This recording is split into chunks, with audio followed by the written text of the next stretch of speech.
All right, thank you. Before we get to today's agenda items, I would like to introduce the newest member of the California Air Resources Board, Mayor Patricia Locke Dawson of Riverside, who was appointed by Governor Newsom in April. Previously, Mayor Locke Dawson held, yes, we're very excited to have you, particularly because our Southern California headquarters are in the city of Riverside. Previously, Mayor Locke Dawson held several key positions within the U.S. Department of Interior, serving as an ecologist, ecosystem planner, and wildlife biologist. She also founded and led PLD Consulting Government Affairs from 2001 to 2020, where she specialized in public policy and environmental planning. Mayor Locke Dawson currently chairs California's Big City Mayors and the Legislative Communications and Membership Committee of the Southern California Association of Governments. Serves on the boards of Local Governments for Sustainability, the Riverside County Regional Conservation Authority, and the South Coast Air Quality Management District. Welcome, Mayor Locke Dawson, who is a very busy person. So we are so happy that you're here with us doing this work together. Randolph, and I'm really happy to be here, really pleased to be here, and a warm welcome so far. So thank you.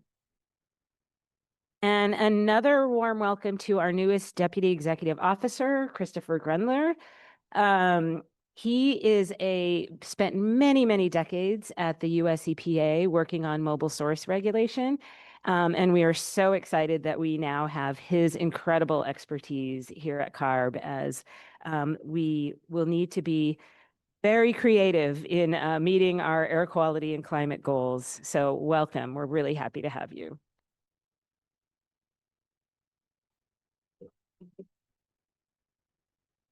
Okay, the first item on the agenda is item number 25-3-1, an informational update on the California Air Toxics Assessment.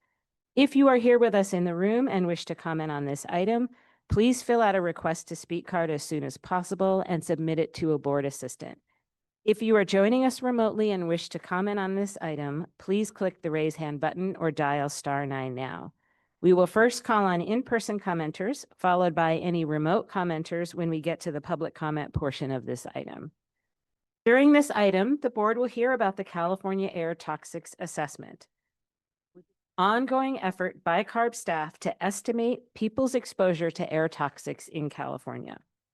The products of this work inform the public of the health risks associated with the long-term exposure to major air toxics over time. They also provide policymakers at state, local, and community levels with insights into the health benefits of past and current regulations, while offering guidance for future emission control measures. This work shows that our programs are succeeding in reducing air pollution and associated health risks, and highlights how strong science is foundational to developing sound public policy.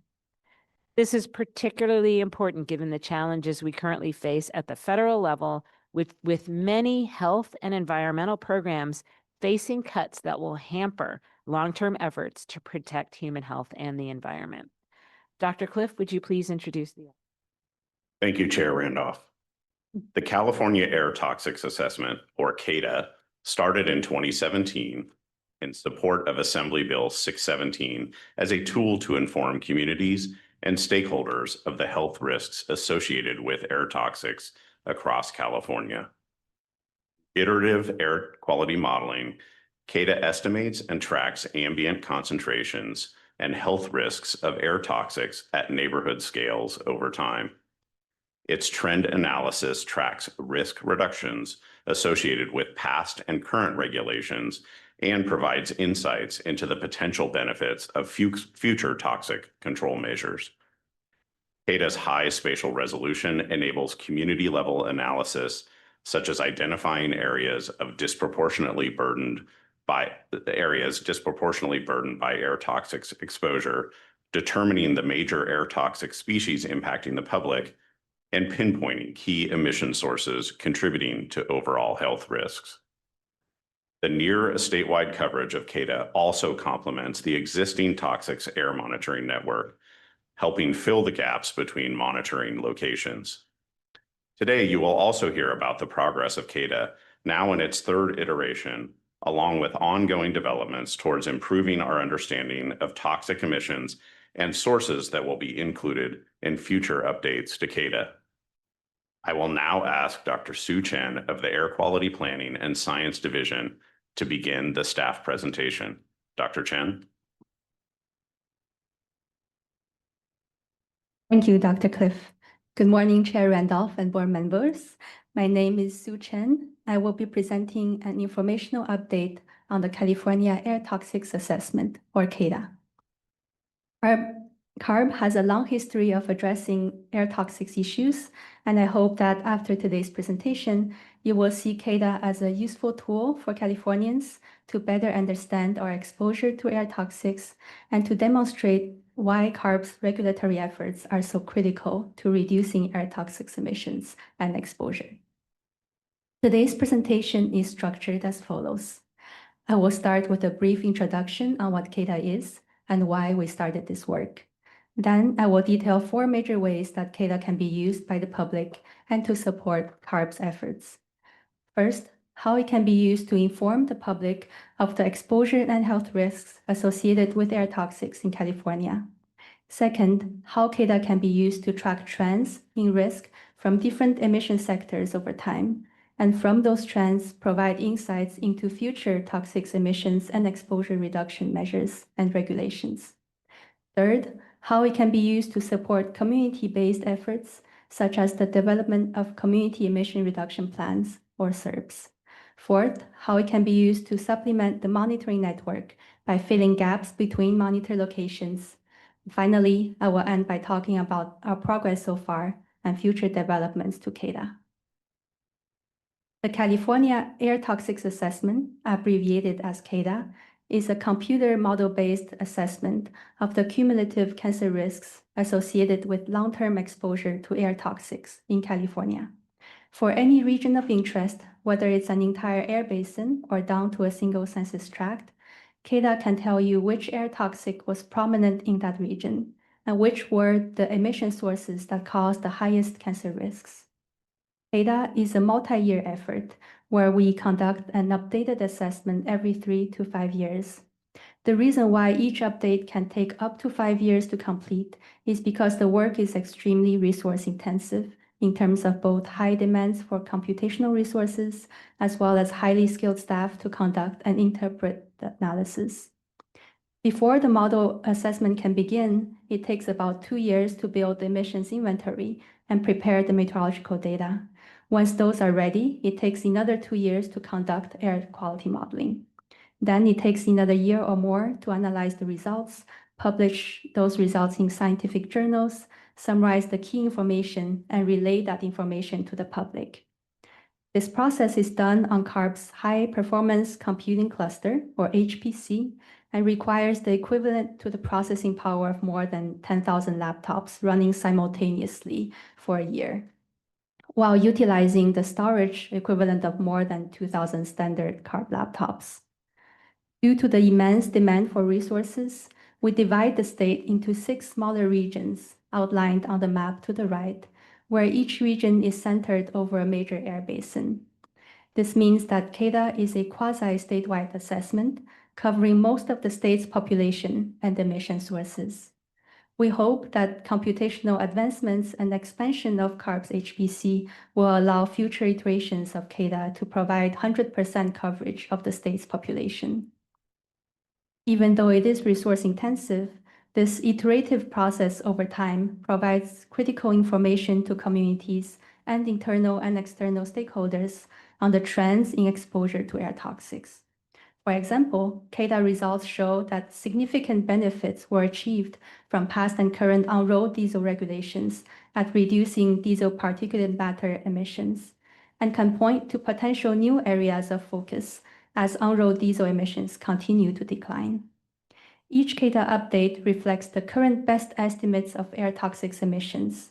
For example, diesel particulate matter, or DPM, toxic volatile organic compounds, or VOCs, such as formaldehyde, and heavy metals like hexavalent chromium. It is important to note that there are inherent uncertainties associated with emission inventories and numerical models. So what you see today represents our best estimate of exposure down to the neighborhood scale. But an individual's actual exposure will be different.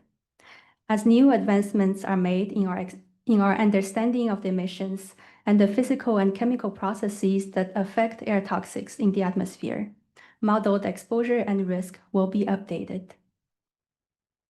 Data stems from a series of efforts at controlling air toxics in California. California's air toxics program started in 1983 with Assembly Bill 1807, which mandates CARB to identify and control air toxics. In 1987, Assembly Bill 2588 passed, requiring stationary sources such as commercial facilities to identify, report, and reduce air toxics emissions. More recently, in 2017, Assembly Bill 617 was passed, which requires CARB to identify and reduce exposure in communities that experience high cumulative exposure to air pollution, and to evaluate emission control measures that will lead to reduced exposure.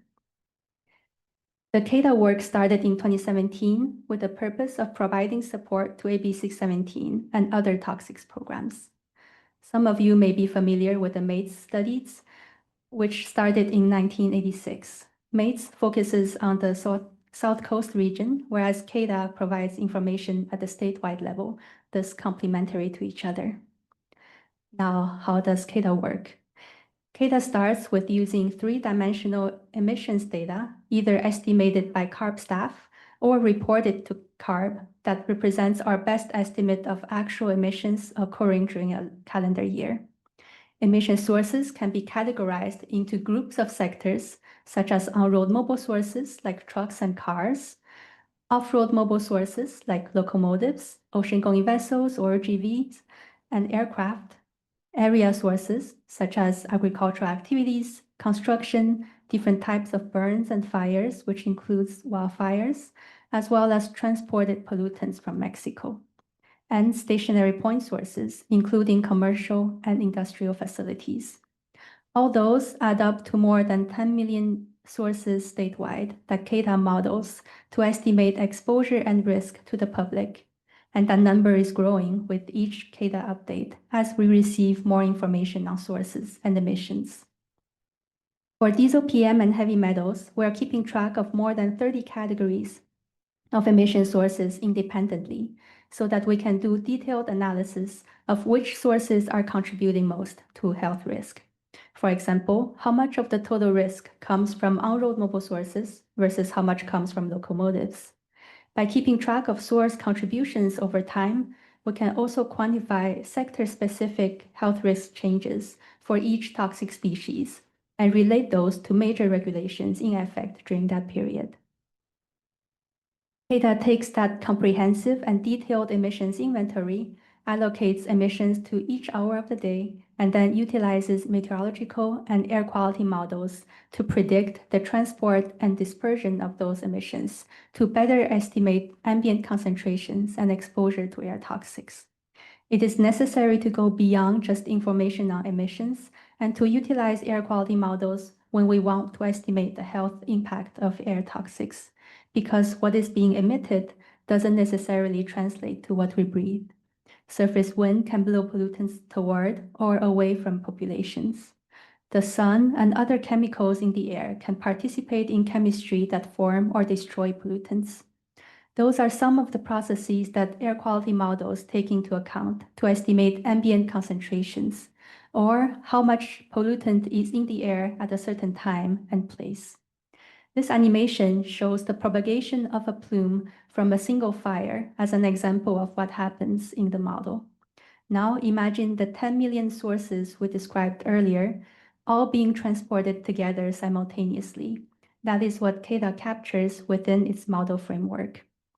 Adding people into the picture, CADA uses population data and factors that impact exposure, such as absorption, the amount of time people spend outdoors, and their sensitivity to toxics depending on their age, to estimate the overall exposure and cancer risks at each census block and tract statewide. Whenever available, the CADA modeling is compared against toxics measurements at monitors throughout the state and within communities to validate the results. Now that we have exposure and risk estimates, what can we do with this information? As mentioned earlier, the results from CADA can be useful in 4 different ways. First, it provides a near statewide estimate of ambient concentrations, exposure, and cancer risk of air toxics in California at the census block and tract levels, as shown on the maps on the left for different air toxics for the year 2017. This statewide assessment provides public information about the major air toxics included in CARB's emissions inventory and associated health risk throughout the state over time, which supports the goals of AB 1807.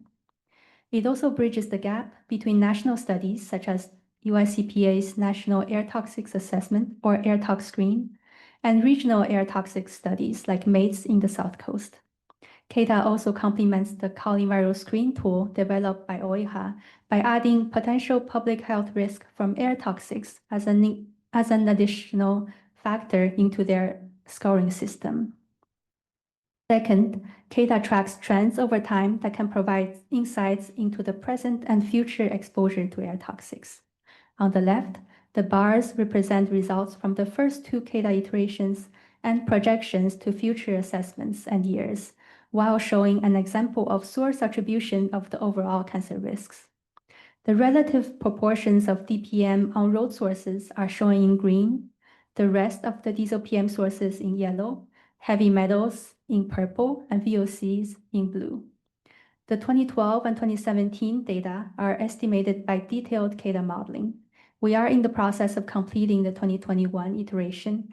The results shown here for 2021 and 2037 are initial estimates based on the 2017 modeling results and projected emission trends, and will be confirmed with future CADA updates.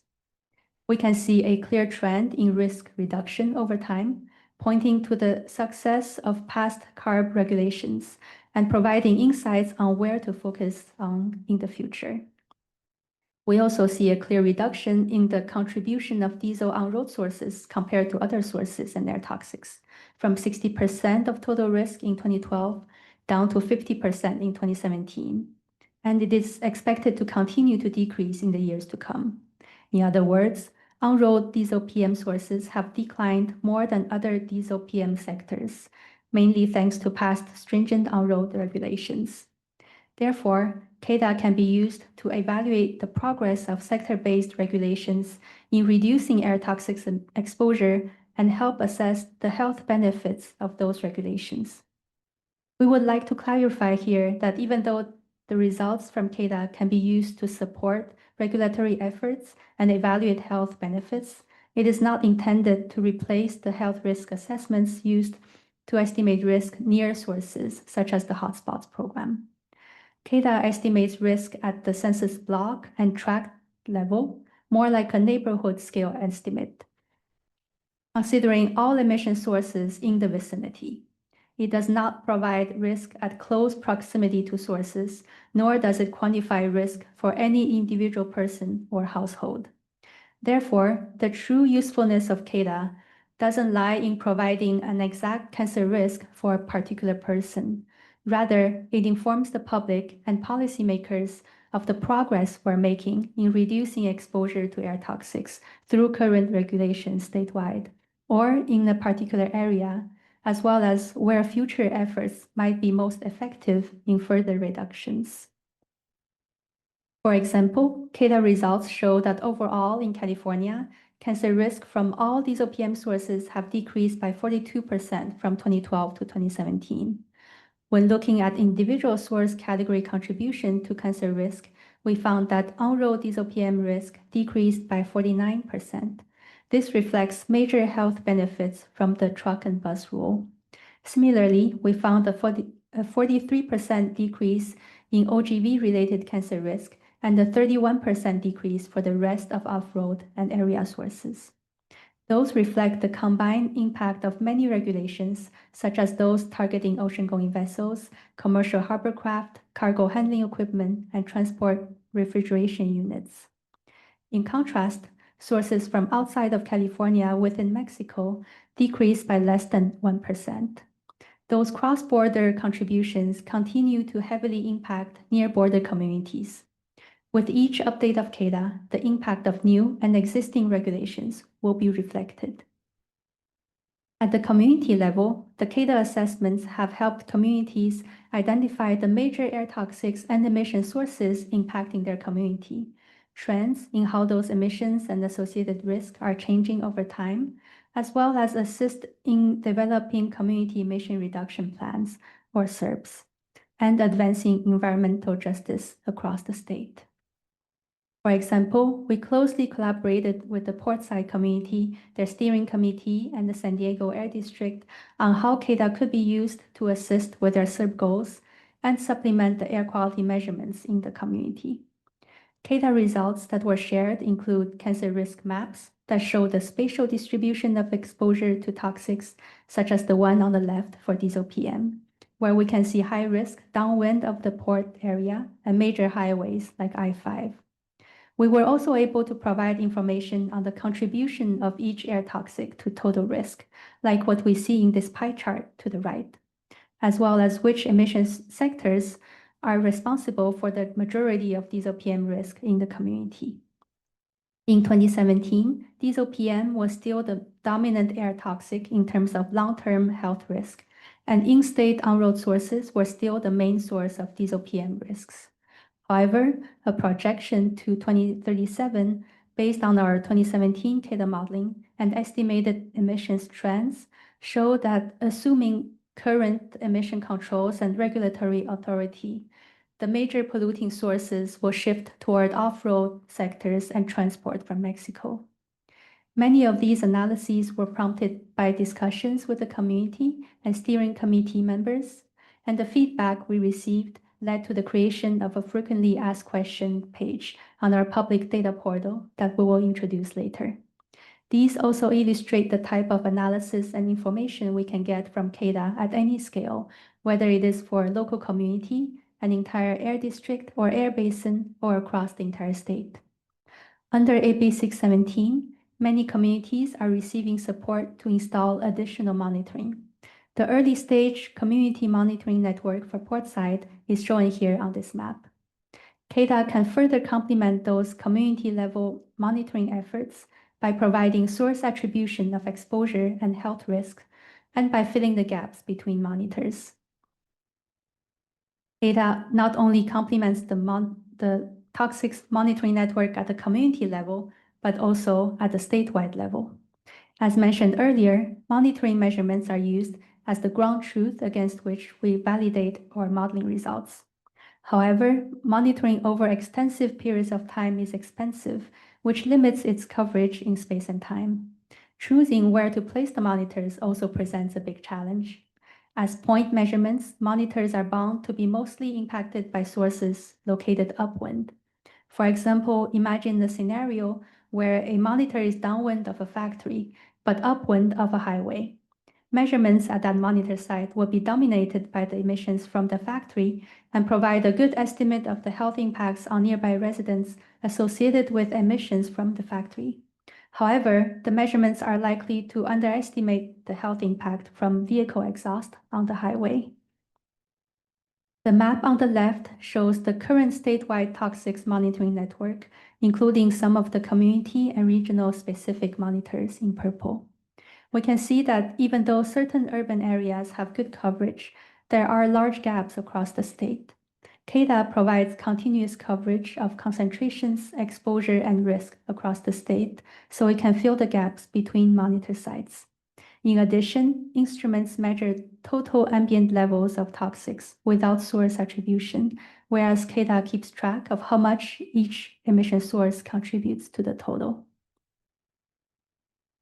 To date, we have completed 2 iterations of CADA representing 2012 and 2017 conditions. We have also released a comprehensive report on the major findings and a publicly available GIS data portal with interactive maps where anyone can explore CADA's results.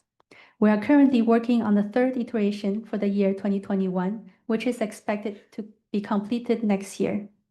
As we move forward with future iterations, more regulations or emission control measures will come into play, such as incentives under AB 617. CADA will continue to keep track of the trends over time and the benefits from existing and new regulations. Our public data portal features interactive maps of total cancer risk for predefined regions, such as statewide, air basins, counties, and local communities, including those identified under AB 617. Users can also zoom into any area of interest, for example, Bakersfield. The interactive charts that display the contributions from each air toxic and emission source will refresh automatically for that selected region. For example, we can see that for Bakersfield in 2017, most cancer risk came from diesel PM on-road sources and agricultural activities. However, from the trend seen earlier, we expect that to shift away from on-road in the future. The portal also features a page that shows how much risk has changed over time from 2012 to 2017. To increase transparency, there is a compilation of frequently asked questions, as well as an option to download the full report and analysis, and an email address to ask questions. Below is the link to the website, which is accessible to anyone to explore. Prior to releasing the 2017 CADA assessment, we conducted multiple public outreach events, such as briefings to air districts, CAPCOA, environmental groups, external agencies, community steering committees, and community members to better understand their needs and how CADA could be helpful to them, as well as to listen to and address any concerns or questions they may have had. We have also presented at multiple international conferences and received feedback from the research community. Several journal articles are currently in preparation for publication. Comments were positive, with some questions on how to properly message major findings and address differences with other studies. The frequently asked questions on our public data portal document and address the major feedback we received from communities and stakeholders. Summarizing our ongoing efforts with CADA and what is coming ahead, CADA has shown that health impact associated with air toxics have reduced from 2012 to 2017, which reflects the successful implementation of past and current regulations and policies. For example, CADA estimates that statewide diesel PM cancer risks decreased by 43%, and non-cancer health effects from diesel PM exposure decreased by 50% from 2012 to 2017. However, those reductions are not uniform in space, and disparities continue to persist across the state. For example, in 2017, disadvantaged communities identified under AB 617 and SB 535 were still overburdened by higher levels of air toxics compared to regional and statewide averages. From source attribution of cancer risk in 2012 and 2017, we saw a shift in risk contributions from the emission sectors and toxic species. While some of those same trends, such as the decrease of on-road sources, are expected to continue in the future, the sector-based trend analysis under CADA can help guide future toxics control measures and regulations by identifying which sectors and toxics to prioritize to achieve greater emission reductions and greater health and cost benefits. Attention should also be placed on international transport that can heavily impact the communities living near the US-Mexico border. As new advances are made in quantifying toxics and associated health risk from wildfires and emissions from urban structural burns within the wildland-urban interface, we look forward to incorporating those new findings into CADA. Similarly, new developments in emissions inventories through reporting mechanisms such as CTR and emerging air toxics like PCBTF and ethylene oxide will be incorporated into CADA as that information becomes available. CTR, short for Criteria Pollutant and Toxics Emissions Reporting, was developed in 2017 in support of the mandates of AB 2588, AB 617, and AB 197. In 2020, CTR was amended to expand the regulation's applicability requirements to increase the number and types of facilities subject to annual emissions data reporting. We see an example of that increase in reporting on this map of the Southeast and South Los Angeles communities. As emissions inventories are developed for enhanced reporting and emerging air toxics, they will be reflected in CATA. This concludes our presentation. We now welcome any questions or comments.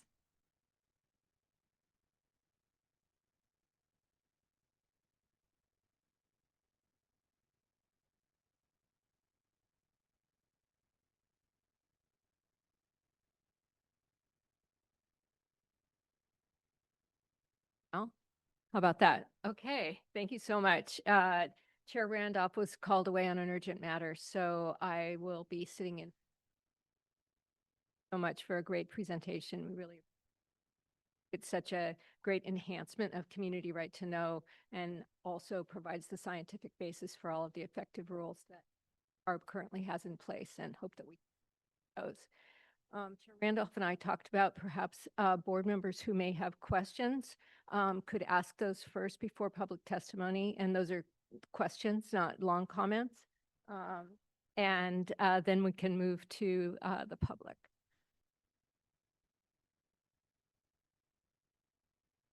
Excellent presentation. Thank you so much. I think that we're all acutely aware of what transpired at the U.S. Senate last night, and it's hard not to bring that lens into the conversation today. It looks like we're actually able to disaggregate the data based on source. And it seems like that should allow us to sort of track not only the overall impacts of regulation, but also potentially the impacts of specific regulation. So I was just, want to recognize that correlation is not causation, but is there an opportunity to prove causality around particular regulations? For instance, could we track the impact of the EPA waivers that we have received over time, recognizing that we have a relatively, short duration compared to, since the Clean Air Act was formed? Thank you, Board Member Hopkins. This is Michael Benjamin, Chief of the Air Quality Planning and Science Division. The CATA modeling does indeed reflect the benefits of all of the regulations that have either been already implemented, or that we, at the time that the modeling was done, that we expected those regulations to be implemented. If there are changes in which regulations are actually implemented going into the future, it is challenging to actually go back and tease out the specific impact of a given regulation without actually redoing the modeling. We can come up with an estimate of what we think the impact would be, which would probably be fairly reasonable, but we wouldn't, I don't think, be able to determine with confidence what the impact might be on a given community from a specific regulation not being implemented. Follow up, if I may, through the I just wanted to ask so I am a total data geek and I love this, and I know that we have some stakeholders who are also total data geeks. What is our kind of ability to tell this story beyond, kind of the modeling? Like, how are we going to share this in potentially, more of a storytelling or a narrative way to members of the community? And do we have a communications plan associated with this? That's a great question. We've been in active communication with a number of community members through the outreach efforts in the development of this version of CATA. We're also working very closely with our Office of Community Air Protection, as well as our Public Information Office, to really think about what's the best way to disseminate, make available this tool, and let people know what the results are and the benefits of CARB's regulations at the community scale. As Dr. Chen mentioned, we already have a number of scientific publications and peer review that are going to be published, but in terms of what we need to do for the layperson, I think we need to think carefully about how do we translate this highly complex information into something that's understandable for people at the neighborhood level. And that's something that we're currently working on. Okay, thank you very much. So I'm going to call on Dr. Balmes because he is probably going to have to step away for a little while. So if you wouldn't mind going first, and then I'll call on the other board members. So first of all, I want to thank Dr. Chen for an excellent presentation. As I've said many times from this dais, I think that our control of air toxics is really the frontier that we need to pursuing.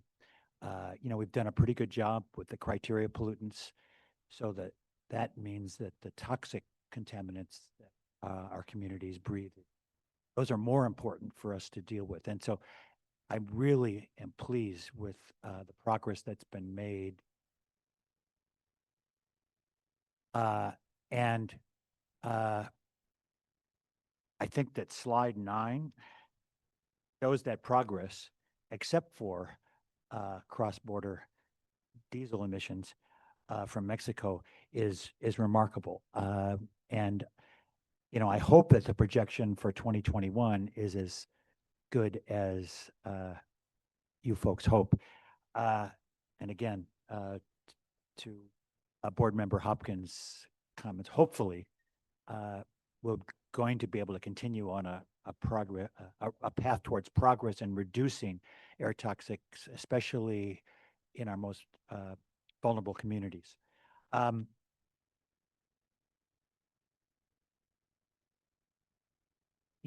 especially pleased about the public data portal, because we were kind of slow in getting that going, but now we have it. And I don't know if you have any way of tracking how often it's being used at this point. I hope it's, Michael's smiling. I don't know if that means it's good or bad. If it's not being used as much as we would like, then it's up to us to inform the public that they have this tool that they can use, especially our AB 617 steering committees, but really the whole state's public, because that was, to me, a key part of what the legislature wanted out of our air program. So I'm mostly very happy. You have to continue to make progress, but what you show today is cross-border diesel emissions heartening. One question I have is, given that some air toxics are pretty hard to measure, exactly how do you incorporate new air toxics or air toxics that are hard to measure into the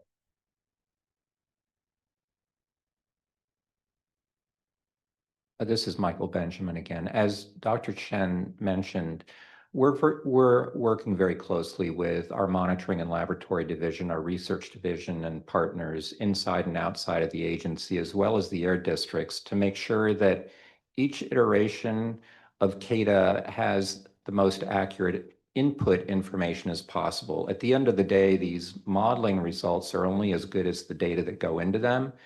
And fortunately, there are a lot of developments in terms of the instrumentation and technology for real-time measurement of toxics. And as we deploy and collect information on these various toxics, we'll incorporate them into future iterations of CADA.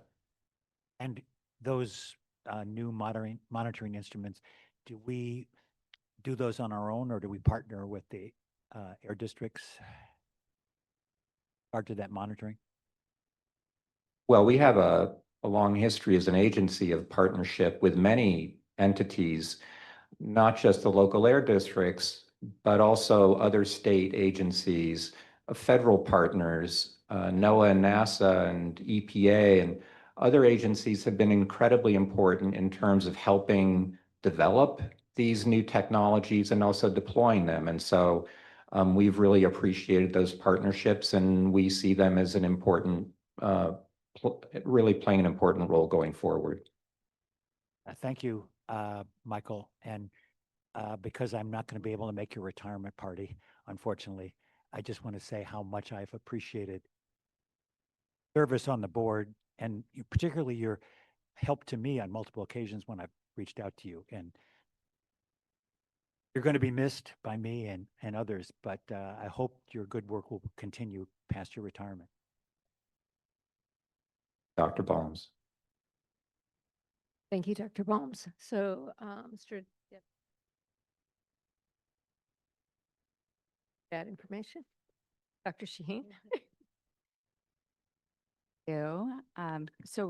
Dr. Chen, thank you again for the wonderful presentation. I have just a point of clarification on slide 9. Help me understand what's on that y-axis.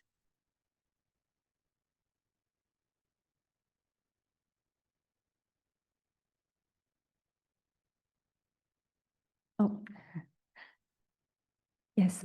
So the y-axis is the total diesel PM related cancer risk for the 2 years that are showing The per, scale. per million. Per million. Okay, Yes. thank you. That's what I was looking for. All right. Yes, Dr. Baums pointed out that I'm a scientist, so I'm sorry. But that's why I'm on the board. So, and Dr. Baums, I totally appreciate your comment on slide 9. I think these data are really instructive. I love longitudinal analysis. While I'm not thrilled with the lack of progress on international border, I also noted, though, that in that spread, right, that shows about a 42% percentage point reduction, that there's only a 31% reduction in the area of off-road area emissions in diesel particulate matter. So I was curious how we target that if those data aren't showing as great a reduction as we're seeing on road and in the area of ocean-going vessels.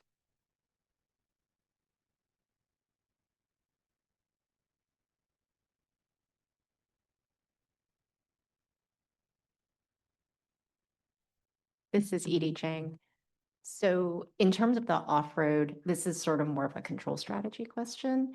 And we have in recent years started looking more off-road emission reductions from diesel sources, both from sort of kind of the, I would call them the traditional sources, like construction equipment, farming equipment, even with incentive programs, as well as programs that reduce emissions from diesel engines that work on freight sources.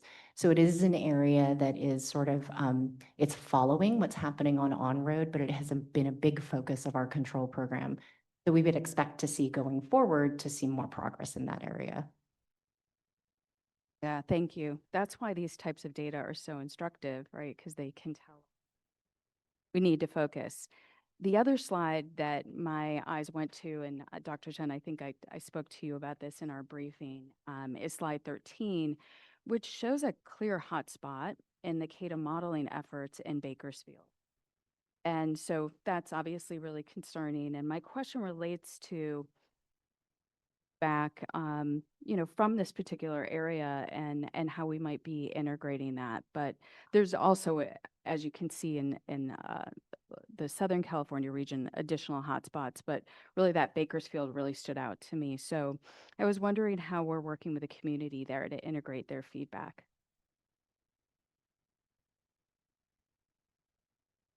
This is Michael Benjamin. So as I mentioned earlier, we're working very closely with our Office of Community Air Protection to share the results with the community members and to talk with them about what the most significant sources are. One of the things that I think we all need to remember with what we're seeing today is that this is a snapshot from 2017. And so the risk that is currently being posed to the communities, for example, in Bakersfield, if we were to go to the slide that shows the projections to 2021, I think we'll see that there's a really dramatic reduction that we're anticipating seeing and that the Bakersfield communities will benefit from. It's not to say that they're not exposed to proportionately higher risks than surrounding areas because it is a hub for transportation, freeways and rail and so on pass through the Bakersfield area. So I think it, again, highlights the importance of our control programs and the need to continue to press on those in order to be able to address this disparity in risk that we're seeing in the Bakersfield area. But we are working very closely with our Office of Community Air Protection on community outreach and communication. Thank you so much. And just one final question. We also spoke about urban wildfires and their potential integration into the CADA model. Dr. Chen, I don't know if you could address that question. Sure. So since the 2017 assessment, we have been including the impact of wildfires, although CADA focuses on the long-term health impacts. And so it doesn't include the acute health impact that may come from wildfires. And if we want to look at a more comprehensive health assessment from specific wildfires, additional modeling efforts will probably be needed to look at specific toxics that may be released from that wildfire, especially if there's structural burns involved. Yeah, I think now that we've seen, more than one major urban wildfire disaster in this state, I think getting that into this particular model would be wonderful for addressing my comments. Thank you. Okay, thank you. So now we'll hear from the public who has signed up to speak on this item, either by submitting a request to speak card or a raised hand in Zoom. So I'll ask the board clerk to begin calling the names of the public commenters Thank you, Ms. Takbarian. We do not have any commenters for this item on either platform. on either in person Okay. or, oh, looks like we might have a panelist.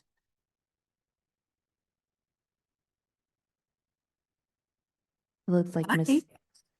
Like, Yes, thank you. It's so great to have the data. Really appreciate it. And thank you for giving us all these details. I think one of the things that I'm curious about is that, it's pretty obvious when you look at the sectors that we're talking about real economic drivers.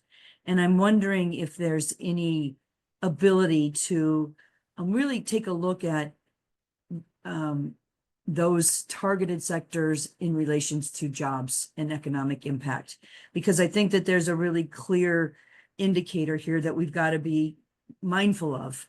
But I will also note that I think that the 2021 progress is going to be important because it's going to demonstrate that a lot of effort has been put in place.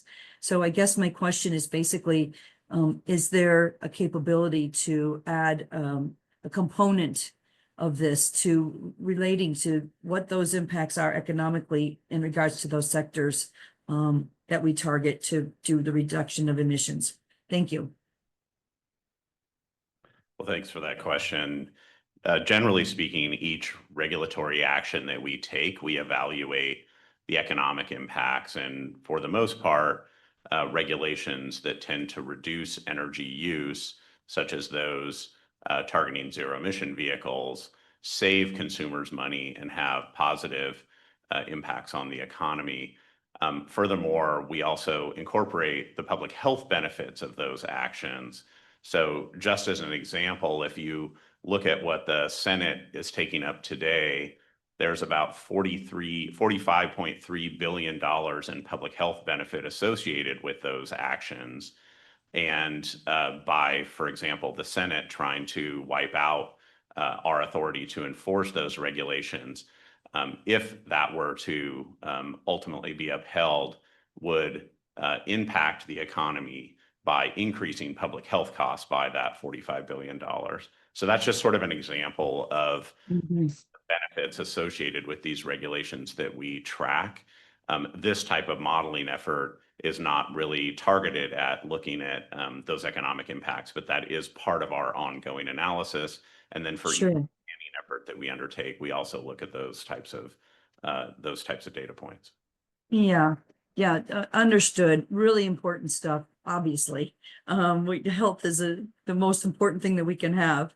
I think that regarding jobs is kind of, really the target in my question, but knowing that there's only so much we can do and that we have a goal here, but I do think that there's a connection and just so that the public can understand, when we're talking these equations, what it can mean locally to different districts in regards to their economic drivers. So thank you very much. Thank you, board member. And I apologize for not seeing your hand raised. I'm still looking at 3 screens, trying to figure it Yeah, out. it's okay. It was a late raise. Thank you. Managing all of this. So are there any other board members online that I don't see any other? Now, Mr. De La Torre, but let me just check.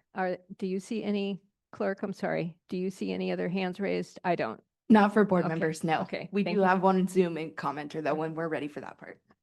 Thank you. Thank you. I didn't have a question, so Thank you. it's about mates, which I'm very accessing it since.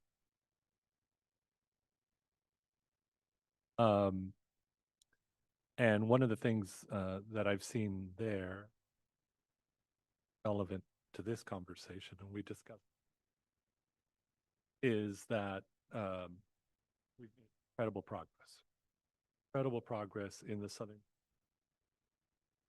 Coast Air Quality Management District. 20 years ago, 20 plus years ago, most of Southern California was purple, which was the most risk color.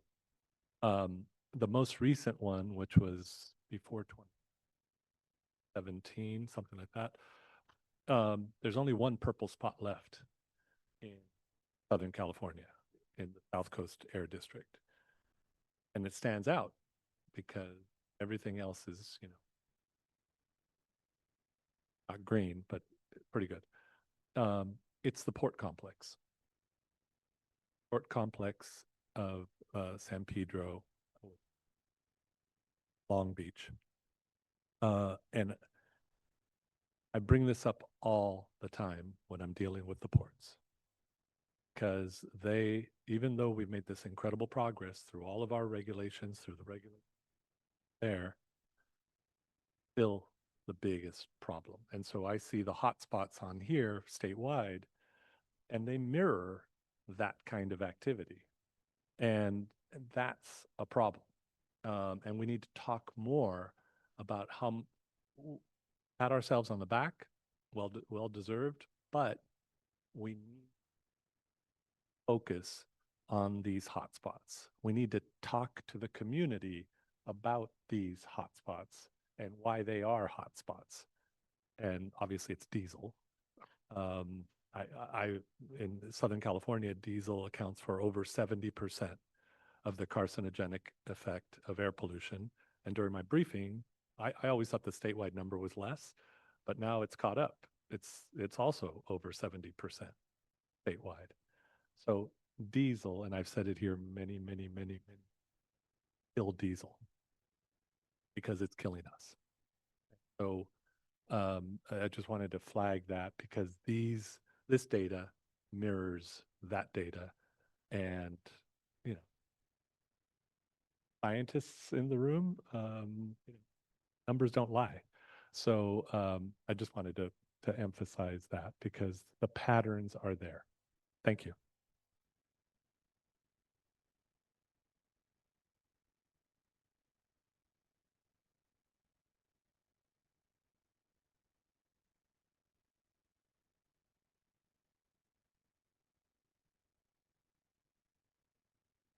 Okay, thank you. I want to put my board member hat on for just a second because I had a couple of comments to follow up on Mr. De La Torres as well as Dr. Baum's. I just want to give my huge gratitude to this team for the incredible work that you've done. And I started my career in community right to know a few decades ago. And I think that this is such an enhancement and delivering the kind of data that the public really needs to know. And I appreciated your question, Dr. Shaheen, because I think the public has many questions, and what we want is to present this in the most user-friendly way possible. And I think, excuse me, you've gone a long way to doing that. So huge gratitude to you for that, for the entire state. And I just want to say that I really appreciate you weighing in and wading in to the Portside community debate about cancer risk and about how we measure that. And I don't know that that's over yet, but I think this data makes it very clear to emphasize Mr. De La Torre's point that the ports have a huge role. And I think that many of them are stepping up and working on it, but it really points to that. And it really emphasizes the need for the rules that we've adopted and more that we have on our plate. I also want to express gratitude for your flex, really, actually the whole agency's flex, to really addressing the issues of cross-border pollution. We really live in a schizophrenic kind of community, given the lack of rules in Mexico and the lack of enforcement of rules in Mexico, although things have changed over my time in that region. But we can really see the difference. And we have the busiest port in the world, busiest border crossing, excuse me, in the world at the US-Mexico border in San Diego and Tijuana. So we really see what the impacts are, and the communities that I've worked in Mexico are really suffering, and we just can extrapolate that data right at the border for the impacts of those communities that are on the border. So please know that the data, I think, is going to be influential for those recipients in Mexico who I think are looking at this data very carefully and thinking about the rules and the actions that they can take as well. So another example of how CARB's having an international impact. So those are my comments. And again, big gratitude to you. Since we have Hand is down, we're good. So Okay, no in person hands and down. no Zoom commenters All for right, this item. so Dr. Cliff, are there any other comments that staff may want to make on this item? No, thank you. You. So this is an informational item only, so there's no need to close the record. And at our board member questions. So before we move to the next board item, as Dr. Voms has kind of teed up for us, I want to acknowledge Michael Benjamin. So the division chief, who is the division chief of the Air Quality Planning and Science Division. Michael is retiring from CARB after 32 years.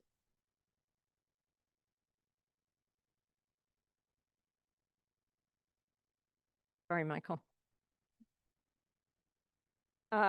Michael is retiring from CARB after 32 years of exemplary service that has spanned the Mobile Source Division, the Monitoring and Laboratory Division, and AQPSD.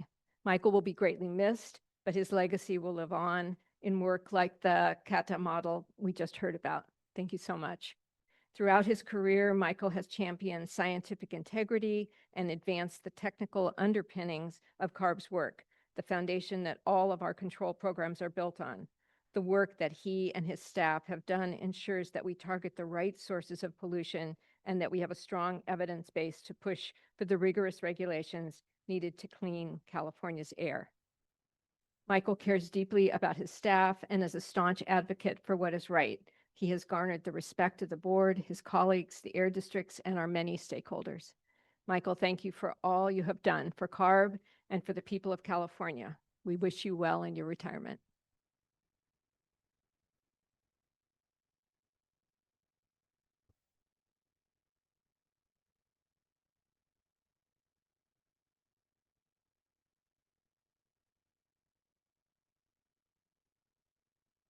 Okay, so we're moving on to our next item. Thank you so much. Ms. Tagforian, I believe board member Pacheco Warner would like to speak.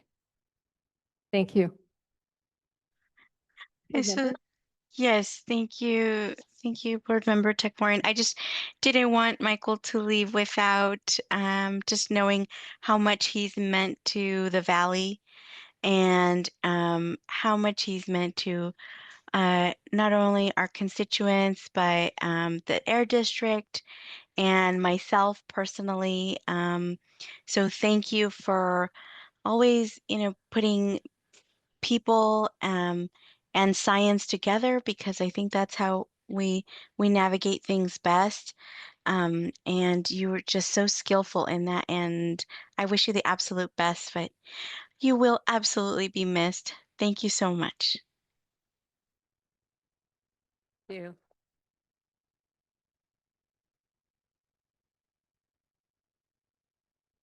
So the last item on the agenda is item number 25-3-2. This is an informational update on natural and working lands and nature-based strategies. If you're here with us in the room and wish to comment on this item, please fill out a request to speak card as soon as possible and submit it to a board assistant. If you're joining us remotely and wish to comment on this item, please click the raise hand button or dial *9 now. We will first call on in-person commenters, followed by any remote commenters when we get to the public comment portion of this item. Today, we're going to have a staff presentation on the work they have been doing to support nature-based climate strategies and how this sector is part of our overall climate strategy. Natural and working lands help to mitigate climate change and support all life within California. California is home to the world's tallest, largest, and oldest trees.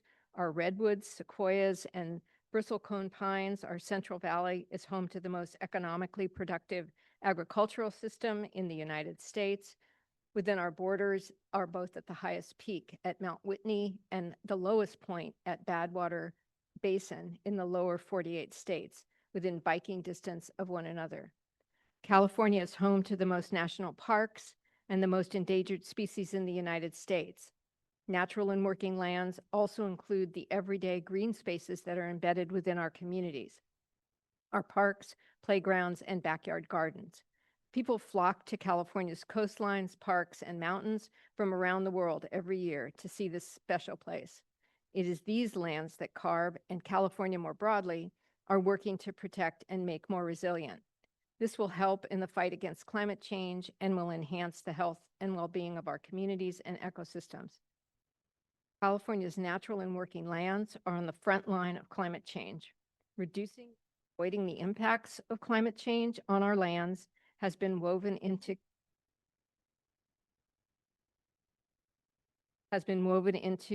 California's climate strategy since its inception. As we close in on almost 20 years since the adoption of Assembly Bill 32, it is now more important than ever to remind ourselves of what is at stake, both for the people of California and for this state's natural and working lands. I'm going to read a short quote from California's Global Warming Solutions Act of 2006, that hallmark legislation that ultimately is the reason we are here today.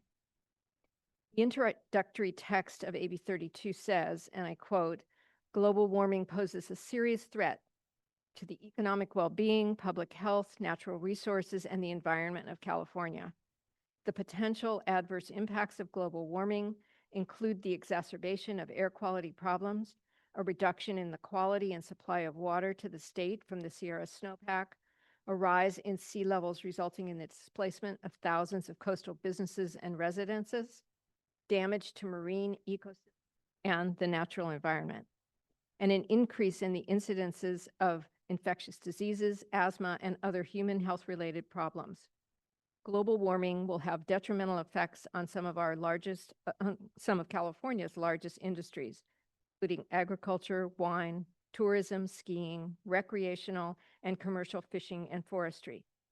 Some of these predictions are now our reality. A 2024 national report ranked California the worst state for natural disasters, fueled by a changing climate, with expected annual losses totaling more than $16 billion statewide. Home insurance is harder and more expensive to get. Yes, we just went through that struggle in my household. During 7 extreme heat events over the past decade, California experienced $7.7 billion in losses. And over the past 2 decades, wildfires intensified by climate change have reduced thousands of homes to ashes, displaced tens of thousands, and tragically taken lives. Entire communities made up of homes, schools, businesses, and gathering spaces have been lost. The recent wildfires in Southern California alone are estimated to have caused over $250 billion in economic losses. While California has always grappled with natural disasters, there is no doubt that they are being made worse by climate change. Everyone in this room likely has either been affected by or is close to someone that has been directly affected by a recent climate-fueled disaster. Doing nothing is not an option here in California. We have a legal, scientific, and moral imperative to act. On the legal side, the legislature and the governor gave this board the responsibility and authority to reduce greenhouse gas emissions in California. Legislative mandates have repeatedly reaffirmed and guided that responsibility, most recently with AB 1279 in 2022, which requires California to be carbon neutral no later than 2045. We have approached the charge to reduce greenhouse gases and achieve carbon neutrality seriously. We have been guided each step of the way with the science and facts on our side. When this board voted in 2022 to approve our current climate change scoping plan, we made it clear that the path to achieving carbon neutrality means reducing our greenhouse gas emissions and increasing the deployment of nature-based strategies. We are here today for an update on the work that has happened since we approved the 2022 scoping plan and to continue the legacy of years of leadership from our state and this board on climate action. Dr. Cliff, would you please introduce this item? Thank you, Board Member Takvorian. Today's staff is presenting an overview of natural and working lands, how they contribute to California's carbon neutrality objectives, and how this is tracked and quantified. This is a non-voting item and is an opportunity for board members to further familiarize themselves with this program, provide input, and ask questions of staff. Natural and working lands include the lands and waters that we enjoy here in California. These lands and waters provide the air we breathe, the water we drink, the trails and parks that we enjoy, the wildlife that inspire us, and the food that we eat. These lands and waters also store much of the state's carbon. Staff works to identify the contribution that these lands have towards the state's goal of carbon neutrality and advances nature-based strategies across multiple program areas. Today, you'll hear about the work the Industrial Strategies Division, or ISD, is doing to advance nature-based strategies in support of California's overall climate goals. Before I hand it to ISD staff for the presentation, I want to recognize the other CARB divisions that are also working on nature-based strategies in support of our state's climate and air quality objectives. CARB's Research Division identifies and supports new research on land management outcomes and public health impacts, particularly from wildfire smoke.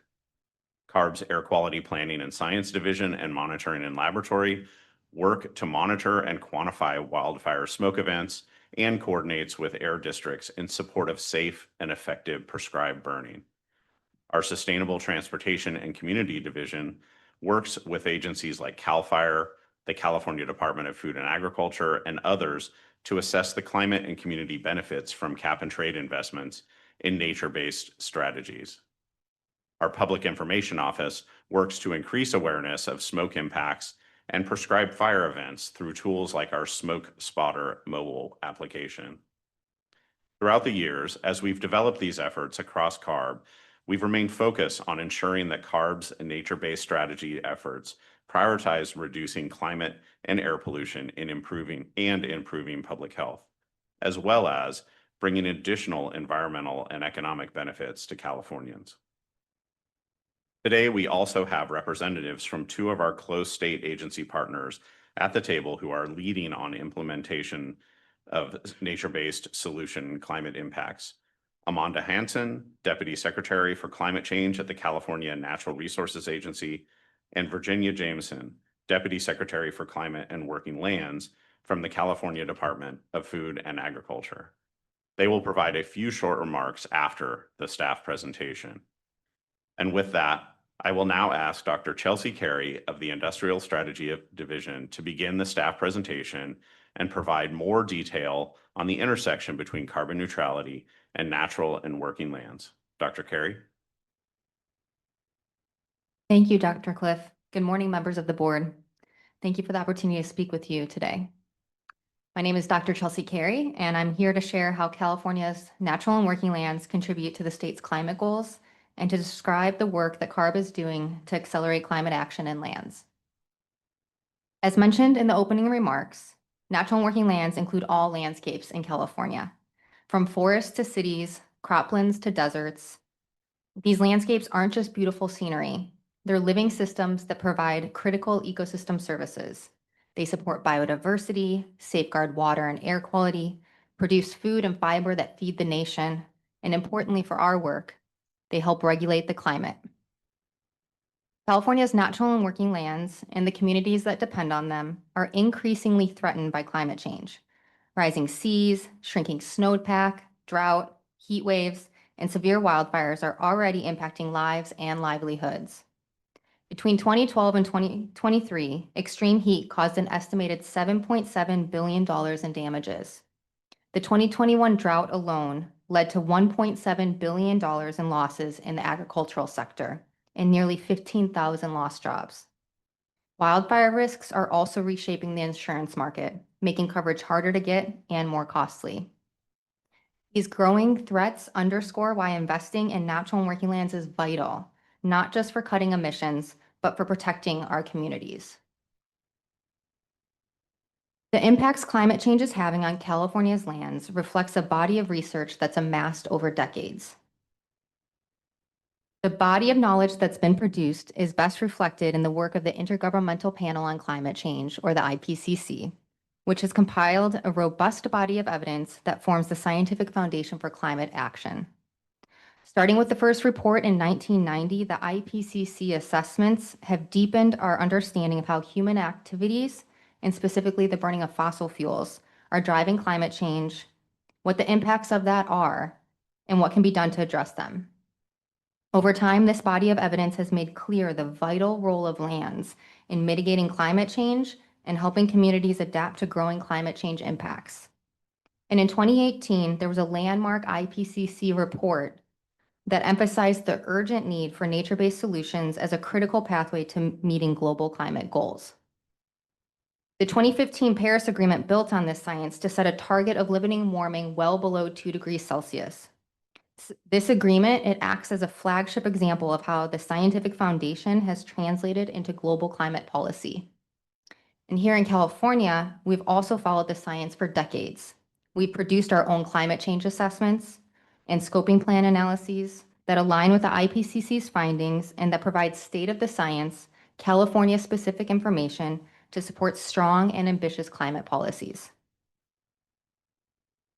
Building on this scientific foundation, California has established the goal of achieving carbon neutrality by 2045. This strategy requires significant emissions reductions from fossil fuels, industrial sources, landfills, and dairies, which are tracked in CARB's AB 32 greenhouse gas inventory. In addition to reducing emissions, reaching carbon neutrality requires drawing down carbon from the atmosphere through carbon removal technologies. To fully account for California's carbon balance, we must also consider natural and working lands.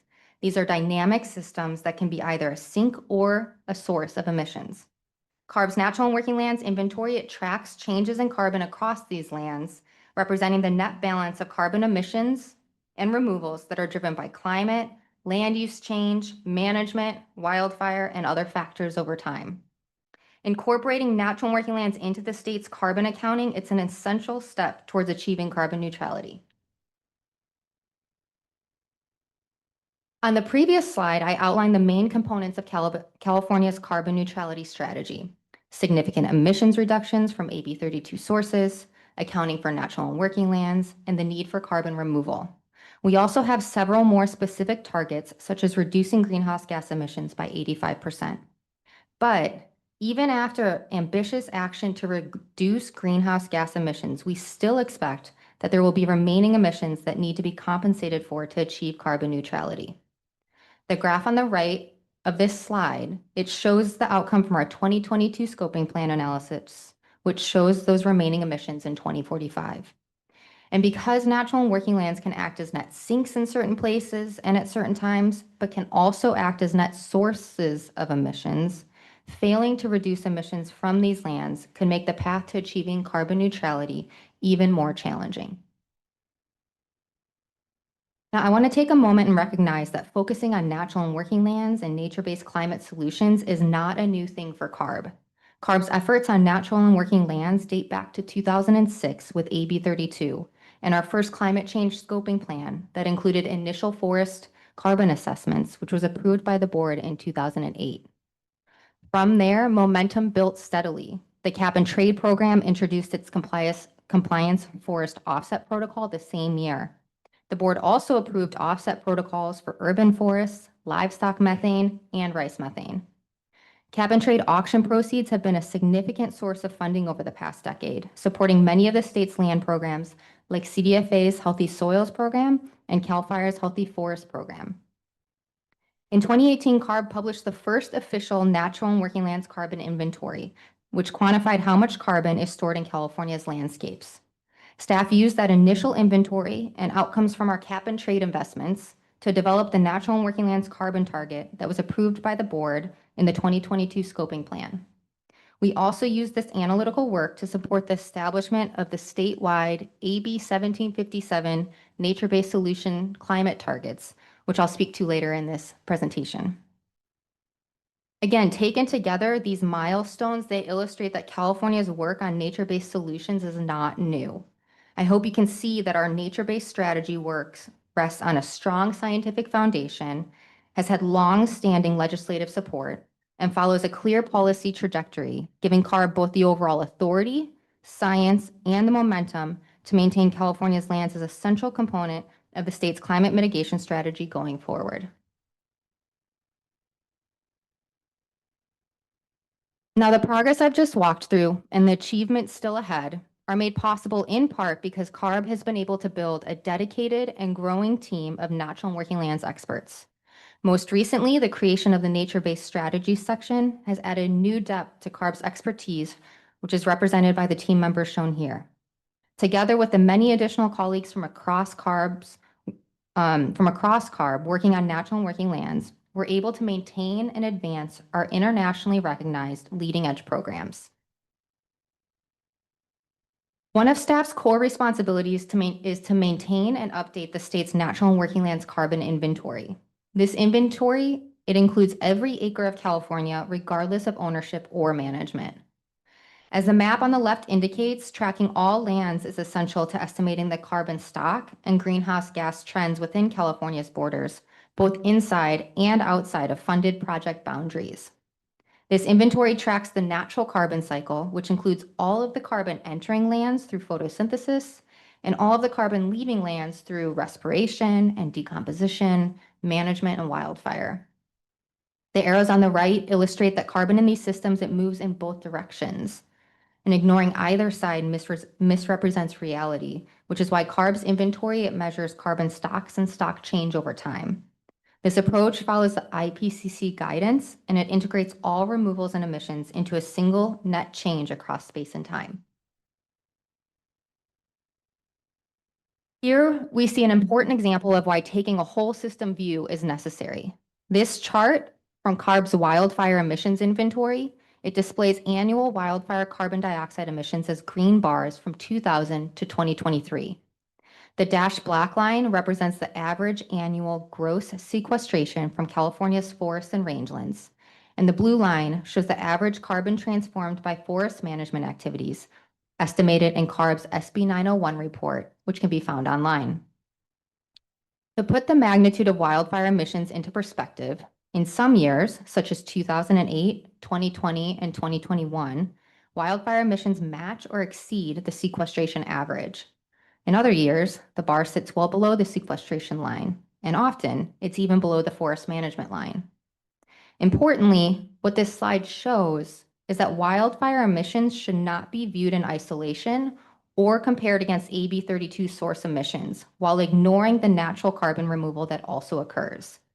One could just as easily only look at the sequestration rates and ignore the wildfire emissions, and we would be much closer to carbon neutrality. But that would be equally misleading. To account for lands within carbon neutrality, the net change, which includes all emissions and sequestration, must be accounted for. CARB staff are currently working to update the natural and working lands inventory, which tracks the contribution of lands to carbon neutrality. Accounting for carbon in lands, it's a very different exercise than tracking emissions from AB 32 sources. Natural and working lands can be viewed as the largest system in the state, and it's not one that we engineered. And in fact, it's one that we're learning more about every day. Further, there's no mandatory monitoring or reporting system that currently exists for lands as it does for AB 32 sources. This all makes accounting for carbon in lands a complex and scientifically challenging task, especially when incorporating land management, climate action, wildfires, droughts, and other natural disturbances. To accomplish this task, CARB staff uses satellites and aerial sensors, along with flux towers and field observations, to estimate within supercomputers the carbon in all of California's plants and soils over time. The inventory spans from 2001 to as current as possible, and it includes accounting for carbon in harvested wood products as well. This work, of course, is ever evolving, and we're excited to share that we're currently working on the 2025 inventory update that will introduce major methodological enhancements, providing the most comprehensive accounting of carbon stored in California's plants and soils to date. Nature-based solutions are one of the most powerful tools at our disposal for improving outcomes from the land. Nature-based solutions describe actions that work with and enhance nature to address societal challenges. They provide many benefits, including those listed on the slide. As laid out in the Natural and Working Lands Climate Smart Strategy, nature-based solutions are central to California's strategy for harnessing the power of our landscapes to meet the state's climate goals. Among many examples, nature-based solutions include healthy soils practices on croplands, fuel reduction treatments in forests, and urban and community greening projects across our neighborhoods.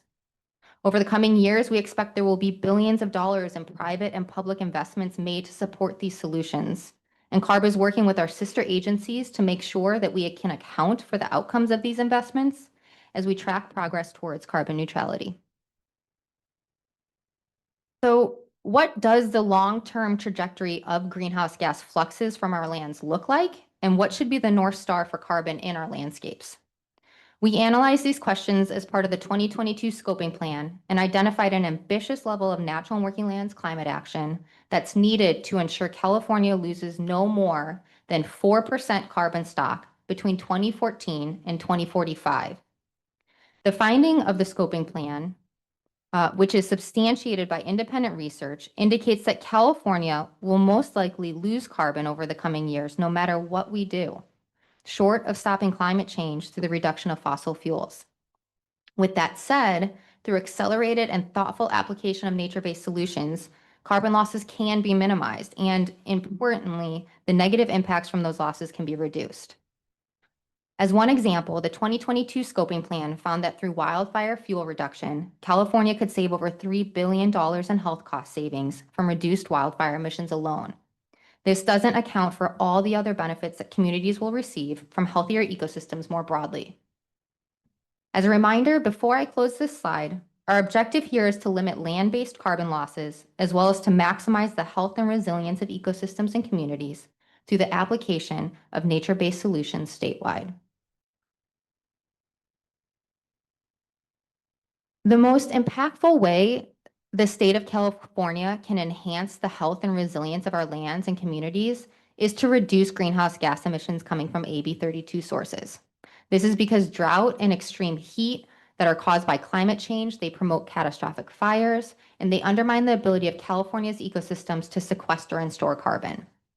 However, as I've already described, scaling nature-based solutions is another way the state can help to alleviate the impact of climate change on our lands and then decrease the resulting emissions that it would cause. In order to help achieve our scoping plan goals, just last year, the state established a set of 81 nature-based solution climate targets, which were announced by Governor Newsom. These targets represent a significant expansion of the pace and scale of climate action on California's natural and working lands. They span all land types and include solutions ranging from wildfire fuel reduction and grassland restoration to urban greening and organic agricultural production. The objective of the targets is to enhance the health and resilience of our ecosystems and communities while also driving towards more sustainable carbon stocks. When we achieve these targets, the equivalent of half of California's land area will have received some type of nature-based solution. It's essential that we understand where and when these nature-based solutions are occurring on the ground, as well as other land management actions and disturbances. This information is needed to help assess their impact on carbon dynamics and on other ecosystem outcomes. Carbon in plants and soil, it responds to many drivers, including land management, such as timber harvesting, crop tillage, and organic amendments. It also responds to stress and disturbance, such as extreme heat, drought-induced tree mortality, insect outbreaks, and wildfires. In this way, tracking ecosystem carbon dynamics is in part an exercise in tracking the timing and location of natural events and human interventions on the landscape. The map shown here provides a snapshot of many of these events, including land management and wildfire, which were included in the 2018 Natural and Working Lands Carbon Inventory. Because there are currently no mandatory monitoring and reporting requirements for land management in California, our team relies on remote sensing as well as close collaboration with state and federal partners to identify the most effective and the most efficient ways to track where and when natural disturbances and land management actions are taking place across the state. Tracking these drivers of change is critical for maintaining a robust and accurate inventory and for ensuring progress towards the state's climate-related targets is being achieved. Now, CARB and the state of California, however, cannot achieve targets on California-owned lands alone. Shown here is a map of land ownership in California, along with a table showing the percentage of ownership by land type. What I'd like to point out here is that the federal government owns almost half of California's land area, and private entities own almost all of the other half, with the state of California owning only 3% of California's lands. So we must continue to find ways to advance nature-based solutions on private, tribal, and federally owned lands. This ownership structure is one of several reasons why collaboration is essential for success. Advancing climate action, whether it's implementing practices, tracking outcomes, or sharing data, it depends on working closely with these partners. But land ownership is just one part of the picture. CARB's work on natural and working lands requires coordination more broadly with many state, federal, and private partners who have programs that affect our landscapes. We also work closely with researchers to continue to incorporate scientific improvements into our work.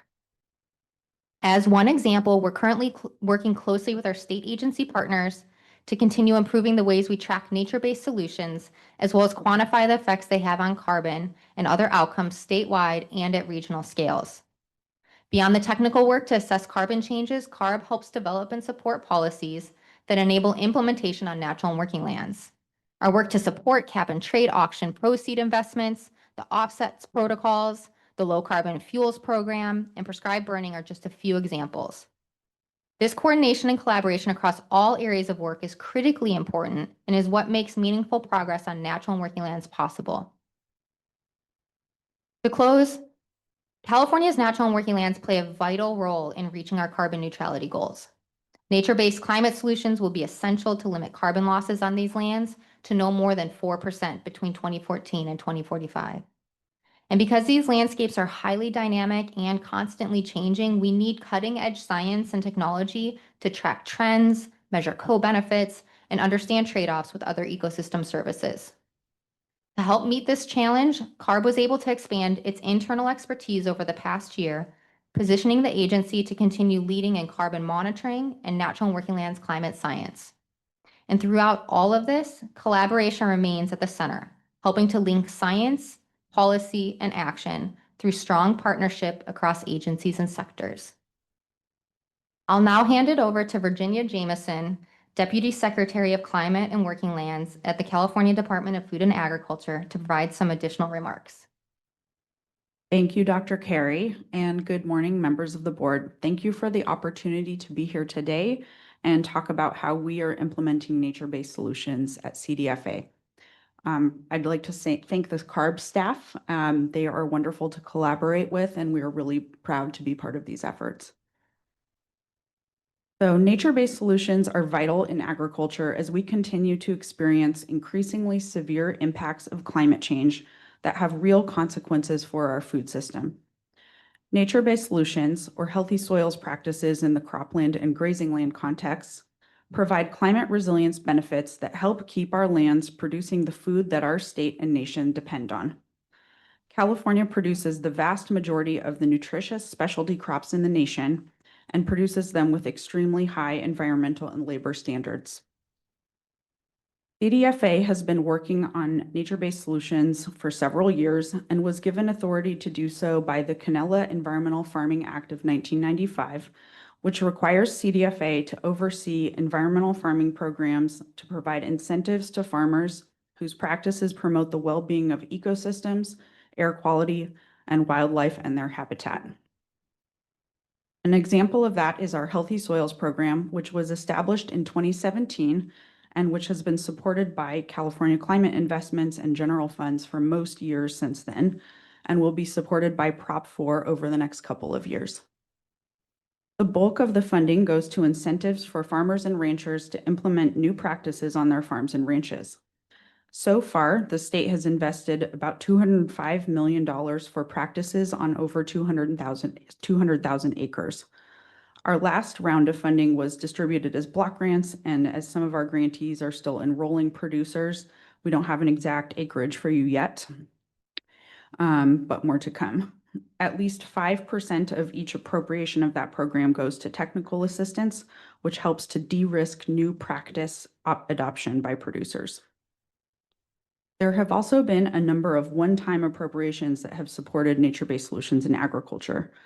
For example, we had a $15 million appropriation in 2021 for our pollinator habitat program, which paid for the installation of trees, hedgerows, and cover crops for pollinator habitat. We also had an appropriation for our conservation agriculture planning grant program, which assists producers with various types of plans such as carbon farm plans and nutrient and water management plans. And that program received $17 million in 2021 and funded 98 projects. And then finally, our organic transition program awarded just over $10 million over 2022 and 2023 as block grants to technical assistance providers who help farmers transition to organic production. All these practices have a number of benefits beyond greenhouse gas emissions reductions. They are critical for building resilience to climate change by increasing the water holding capacity of soils and improving water infiltration, retaining and providing nutrients, preventing erosion, and safeguarding fertile topsoil and preventing dust and supporting biodiversity. In the time that CARB finalized the scoping plan and that we collectively released our 1757 targets, unfortunately, we've seen a pullback from the federal government in support for these types of resilience building practices.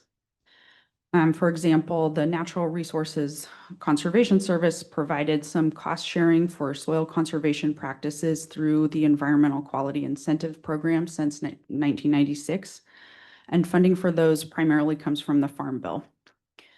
In 2024, the NRCS made over $3 billion of Inflation Reduction Act funding available through the EQIP program nationwide, and then an additional $7.7 billion for 2025. However, since then, all but $20 million, or 0.35% of those funds, which were for already awarded projects, have been paused. That dollar amount actually also covers other programs besides EQIP, and it's unclear what proportion will go to EQIP. Another program that would have made significant investments in California was the Partnerships for Climate Smart Commodities program. This nationwide program, which had been funded by the Commodity Credit Corporation, would have supported healthy soils practices for hundreds of farmers in California. But beyond that, the program had a significant focus on measurement, monitoring, and verification of GHG outcomes. That would have helped us bolster climate modeling and track GHG efforts nationally and better enable farmers and ranchers to participate in the voluntary carbon market. There were 37 projects representing $1 billion in California, and only 3 of those will continue under the significantly pared down and renamed program Advancing Markets for Producers. The good news is that we recently convened a group of partnerships grantees, and there's still significant interest in investing in healthy soils and MRV work. And we will see a bit of Prop 4 money, as I mentioned before, $65 million to healthy soils, which the department will award over the next couple of years. So that concludes my remarks, and I'll now pass the mic to Amanda Hansen, Deputy Secretary for Climate Change at the California Natural Resources Agency, who is joining us on.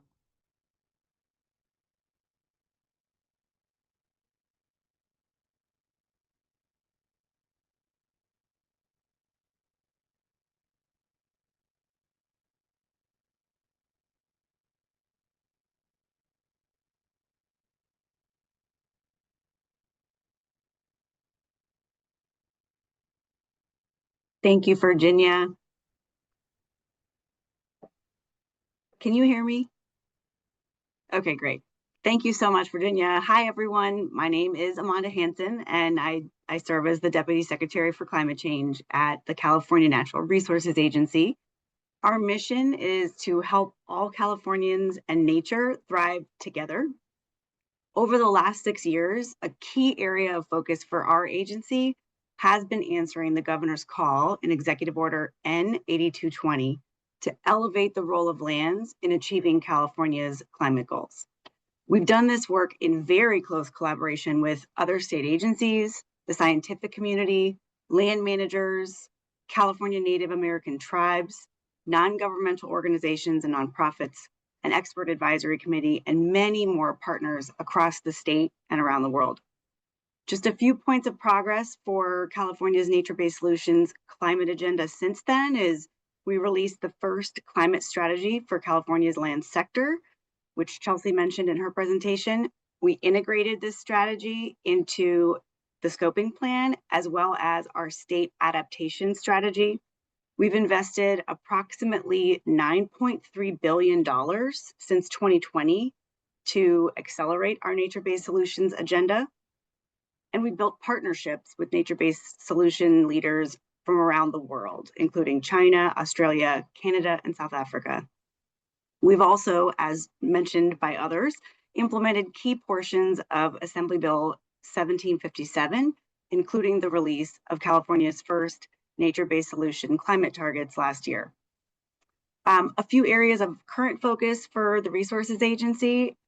First, supporting implementation of these targets. For example, through the $10 billion climate bond approved by voters last year. The governor's budget proposes approximately $2.7 billion for the first year of a multi-year bond expenditure plan. And by our count, up to 2/3 of this first year's investments can deliver on our nature-based solution climate targets. Second, we're focused on measuring progress toward achieving the targets. And as Chelsea mentioned, we don't currently have a comprehensive understanding of who is implementing nature-based solutions on California's lands, where that work is happening, over what time frame. We're also very focused on updating our climate strategy for lands. We released the first in 2022, and an update is due this year. It will focus heavily on identifying challenges and solutions to implementing those targets. And finally, we're supporting research through California's 5th climate change assessment to help close gaps in understanding how climate change will impact our lands, as well as how our lands contribute to California's climate goals, both greenhouse gas emissions and building resilience and adaptation. Thank you so much for the opportunity to present today. I think I hand it back over to Chelsea now. Thanks. Thank you, Amanda. This concludes this item, and I'd like to pass it back to the board now. Thank you. Thank you, Dr. Carey, and thank you to the presenters today for a really important report, I think, on natural and working lands, and they're important in our fight on climate change. Now we're going to hear from the public who signed up to speak on this item, either by submitting a request to speak card or a raised hand in Zoom. I'll ask the board clerk to begin calling the public commenters. Thank you. We currently have one in-person commenter, Evan Edgar.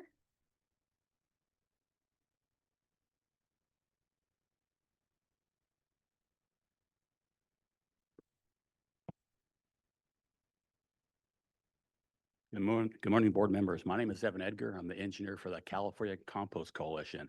I represent the majority of the compost industry in California, about 75 public and private facilities, and personally, I permitted 50 of them as an engineer. We represent the majority of the organic compost certified by CDA in California. We're phasing out pesticides in the field, phasing out fertilizers, phasing out landfills, and phasing out diesel as we divert organics from the landfill in their fleet as with renewable natural gas. We have supported the 2020 scoping plan, natural working lands. I've been doing this for 30 years in front of CARB, so I've been around for a while promoting compost. So happy we made some strides in the last 5 years. I'm in the right place at the right time. The 5.4 million tons of carbon stock, about half biomass and half soils, we can double that. So I represent big soil, not big oil, and support the nature-based climate targets. There's about 33,000 acres per year each and every year till 2045, which will double the carbon sink for the soils of California. The California Climate Investment Report that CARB puts out every year looks at how does this program work in arrears under cap and trade. There's cap and trade reauthorization come along. Well, this is the most cost-effective program, about $108 a ton. Compost development about $70 a ton, where ZEVs are $1,000 to $3,000 a ton. So when you think about affordability and cap and trade reauthorization, think about this program. What we're doing is carbon credits, not a cook stove in Africa or some tree in Amazon. We're doing carbon farming right here in Sacramento County at Van Vleck Ranch. I work with the California Rangeland Trust. We round up all the rangelands for ecological restoration of rangeland with pollinators and biodiversity. And the first carbon credit project is 20 miles up the road here on Highway 16. We're getting about $40 to $50 a ton, and it's nature-based, high-integrity, voluntary carbon. But action is needed. I didn't hear anything about carbon credit. Part of this program to help fund this program because there's no cap and trade money here, very little Prop 4 Thank money. you, Edgar. That concludes your time. I look forward to working with staff on this. Thank you. And we do have two commenters in Zoom, starting with a Brian Kalaji and a Richard Filgas. Brian, I have activated your mic. You may unmute and begin. California Air Resources Board Chair and attendees. My name is Brian Kaloji. My last name is Kolodji. I have several companies, two companies, and one of them has patents that recently were implemented with funding from the California Department of Food and Agriculture in the SWEEP program grant. I was awarded at a almond orchard. And what we did was we built the world's largest free air carbon dioxide enrichment facility, which is a enhanced nature-based direct air carbon capture facility. We would like to implore CARB to consider greenhouse gas calculations for biosequestration as referenced in a technology referenced in the recent CARB scoping plan. So again, we're emphasizing nature-based technology for direct air carbon capture, and we're also very concerned about other technologies that direct air capture technologies that don't benefit actually harm agriculture. Our technology benefits agriculture, and we're convinced based on a slide presentation that I presented to you in a public comment. So please, I just met with CARB at their, not CARB, but CDFA at their last meeting, and they encouraged that I bring this to your attention. So I've added everything into public comments, and I'm very grateful for this time to make this public comment orally. Thank you so much. Bye-bye now. Thank you. Richard Filgas, I've activated your mic. You may unmute and begin. Thank you. Good morning. My name is Richard Filgas, and I'm with the California Farm Bureau, which is a nonprofit organization representing over 25,000 farming members, including over 20,000 small farms. I'd just like to first acknowledge that Farm Bureau agrees that natural and working lands inherently combat the effects of climate change, from climate smart practices like planting cover crops and optimizing the use of water, fertilizer, and other ag inputs, to voluntary management of forest, grasslands, wetlands, and croplands. Farmers and ranchers are reducing their footprint while simultaneously playing an integral role in addressing the impacts of climate change. I think recognition must be made of the fact that many factors control the scale and pace at which climate smart practices are adopted on farm or ranch.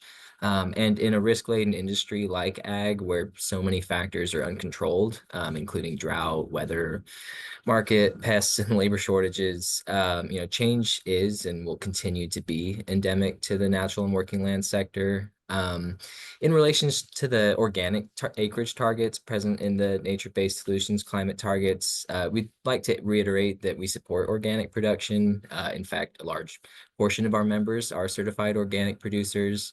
But farmers weigh many factors when they choose to transition their acres, things like the commodity market, access to natural resources, land use patterns. But unfortunately, these often lead a grower not to transition to organic, even after an organic systems plan has been developed. Farm Bureau believes that market demand should drive increased organic acreage.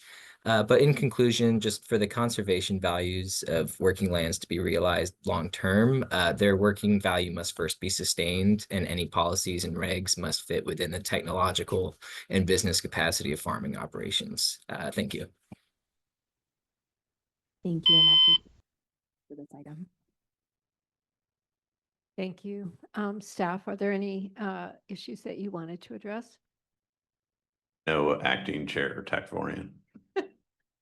Oh, okay, good. Thank you very much. And thank you to staff for your presentation. We'll now turn to the board members to see if there are any comments or questions. We may have a full house, but I saw Dr. Shaheen first, so. Marina, Mike. So thank you so much for the presentation. I am just always amazed by the leadership of CARB in this particular area. It's really exciting to me as an ecologist. And I was really struck by slide 16.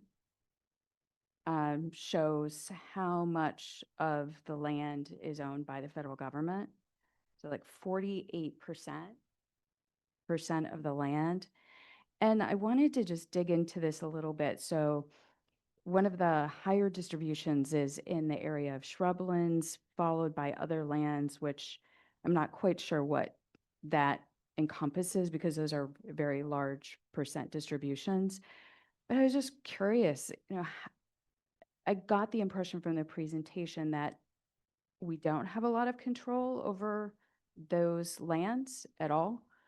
And what role innovation can play in that, if drone technology, satellite technology.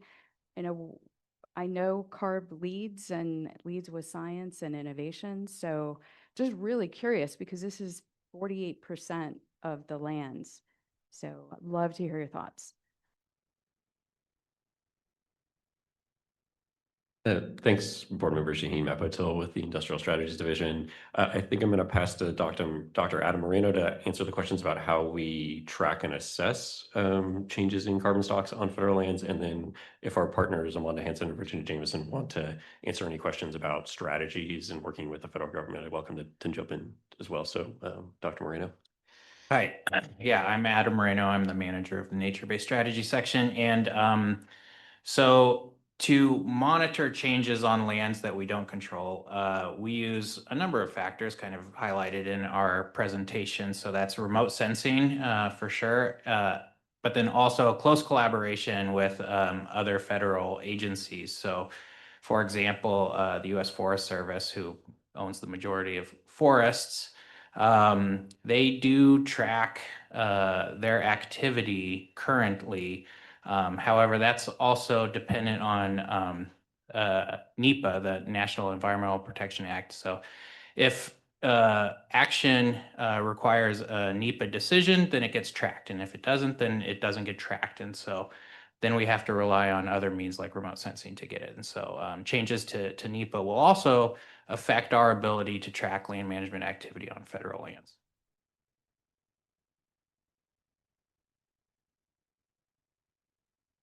I'll just the cropland side. Sorry, Amanda. Didn't mean to cut you off. We are reliant on the National Agricultural Statistical Survey that is done by USDA, and that's a voluntary survey that happens every 5 years.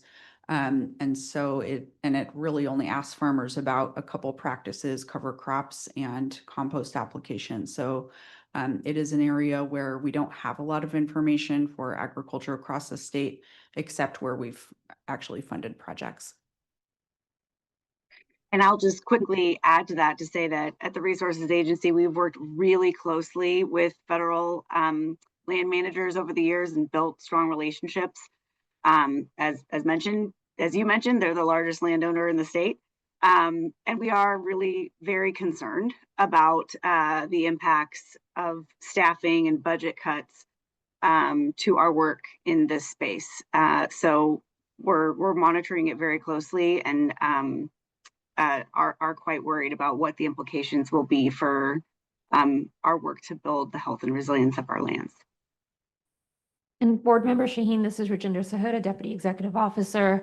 I just want to note that we did enter into a first of its kind significant contract for remote sensing. Right now, those satellites will be focused on methane, but we have the option to also purchase other natural working lands data to be able to monitor more comprehensively with our own contract and own access to that remote sensing technology. We can also share that data with other states as they need it. Well, thank you for this educational item. It's very eye-opening, and I wish you all the best with the collaborations with the federal government because they are a strong landowner in the state, and as well as getting the funding we need to work with them. Thank you. I'm going to call on Board Member Guerra. Thank you, Acting Chair. Appreciate the opportunity to speak. First, thank you, staff, for a great presentation here, and also to the past board members who engaged in ensuring the natural and working lands report. My comments are directly on the agriculture. One, Sacramento, the city of Sacramento, is our organic waste diversion process with one entity that's and also that better right there. Okay, very much. Okay, thank you. So we're very, very proud of that effort that's happening already with grazed land, and looking forward to future successes as that program grows with our organic waste diversion on a municipal side. My questions, or maybe more their comments and direction here is, one, I think the comment that was made during the public comment period about maintaining the working value of agricultural land is essential if we're going. I know there's a lot of concepts about air capture for carbon purposes. We're looking at a lot of technology, but I think old school technology of trees capturing carbon, and particularly through agriculture, and California, and this region here in the greater Sacramento Valley, has been doing a lot of that through its walnuts, through its almonds, through its grapes, and many other products. But what I don't see here is a recognition on addressing their needs as part of the natural working product of agriculture. So once we prune those trees, right now the concept is that we have to that we burn them and we regulate those burn permits. The other concept is that we require farmers, or our farmers will have to pay to load those up on a diesel truck and then shift them to composting. So composting has a benefit, and it works when we're using organic waste on the municipal side with say natural gas vehicles or cleaner vehicles, where there's already a system in place. But on the agricultural side, I think this is a significant challenge. And I haven't heard in this conversation today about biomass utilization and looking at, say, mobile gasification units that are capturing carbon through biochar, and the great work that UC Davis is doing on their biochar database system, and looking at that component. Because I do believe that if we can assist farmers in looking at both a cost neutral, if not a revenue source, to maintain their working value of their lands, then we can encourage more of the production of food here in our region. And so, one, I do want to thank Undersecretary Jamieson for the conversations we've had with Secretary Ross on this. But can maybe Undersecretary, if you can maybe discuss where this role fits and why we need to move forward much more aggressively, in my opinion, with biomass utilization, not only for agriculture, but I think the benefit in the forestry areas where it's difficult to move numbers of vehicles in and out and being able to process that. So, Undersecretary, if you could comment on that. Well, I'm Deputy Secretary. Thank you Deputy for the Secretary. promotion, but I can't accept. It's a wink to the governor's office. I think one reason that we haven't been discussing things like that at this meeting is that we're focused on nature-based solutions, and some of those processes start to leave that realm. But I'll defer to my CARB colleagues for more detail. Yeah, happy to, and thanks for the remarks, Board Member Guerra. So again, Matt Botel. So as Deputy Secretary Jameson mentioned, there is this confluence of nature-based strategies and what we typically refer to as more engineered carbon removal solutions. And that confluence happens when we talk about things like agricultural biomass or forest biomass, and finding ways to engineer systems that help support the long-term storage of that carbon in forms of underground sequestration or long-lived products, for instance. And on the topic of agricultural biomass utilization, one of the things that I'm excited about and looking forward to working on more discreetly as we move forward on tracking overall carbon stock changes in California and understanding the impacts of these strategies on carbon in agricultural systems and forest systems. We are also going to be embarking under our authorities under AB 1757 and SB 905, which is around carbon capture, utilization, and storage and carbon dioxide removal approaches to quantify the carbon removed from things like biomass gasification and others to help us in our long-term march towards carbon neutrality. So very much on the radar. In fact, right now we are working as part of the administration to secure some additional resources for SB 905 work with the legislature so that we can have the staff to be able to do the technical evaluations on things like biomass gasification for carbon removal purposes. Well, thank you. And I think this is probably where I disagree as a board member, because I don't think it's even when we process compost, there's some engineering that goes involved in that. And I know that because almost all of the landfills are in my council district. So I'm very familiar with trash talk, let's put it that way. It's a dad joke here today.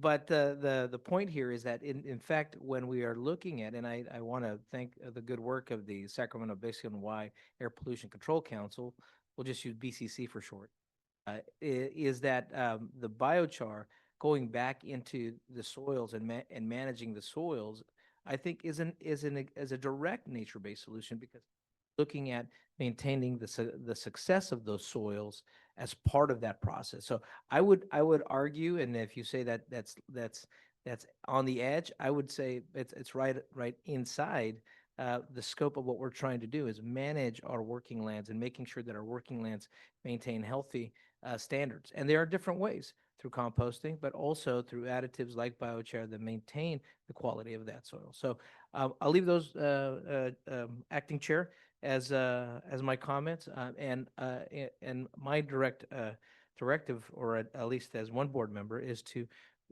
focus on biomass utilization as part of our working lands, a natural working land strategy. Thank you. Board Member Locke Dawson.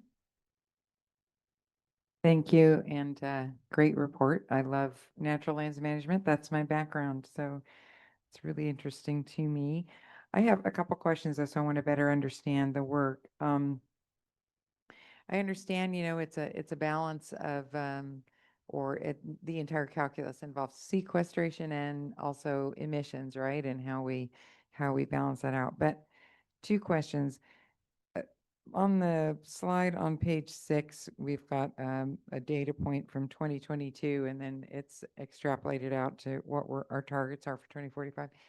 Is that our only baseline we have? I like Dr. Shaheen, I love me a good longitudinal study. Is there anything that shows prior to 2022?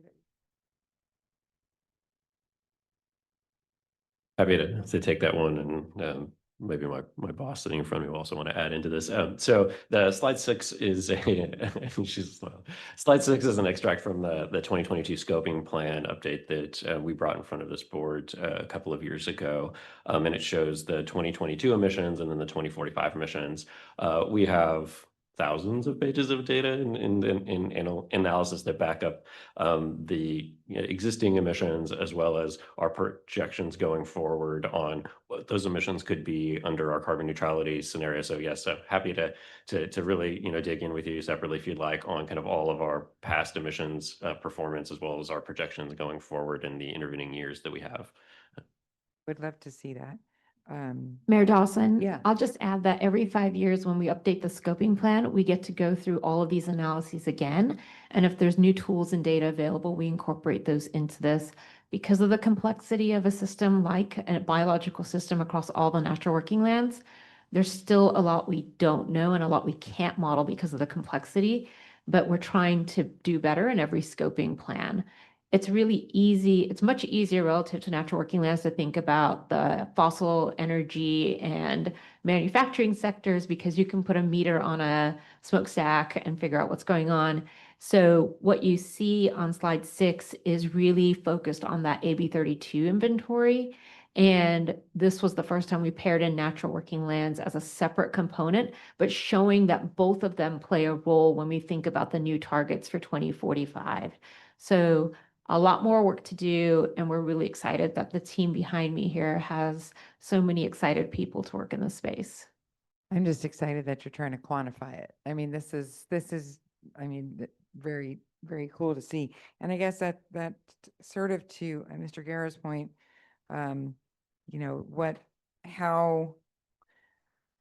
what drives, what exigency of what drives the, our targets and our priorities, right? So like if you're looking at slide 14, we're talking about AB 1757. There's targets there to say reduce wildfire, and that'll help with this, right? So the idea is what do we know about the land's contribution, the various lands contribution, either to sequestration or emissions, right? So, and I think that would inform what our priorities would be. Like, so just a kind of obvious thought, but is that true? That's very true. Across multiple statutes related to climate since the AB 32 statute was passed in 2006, we are directed to look at the larger sources of emissions. And in looking at those larger sources of emissions, do technologically feasible and cost-effective policies to address those emissions.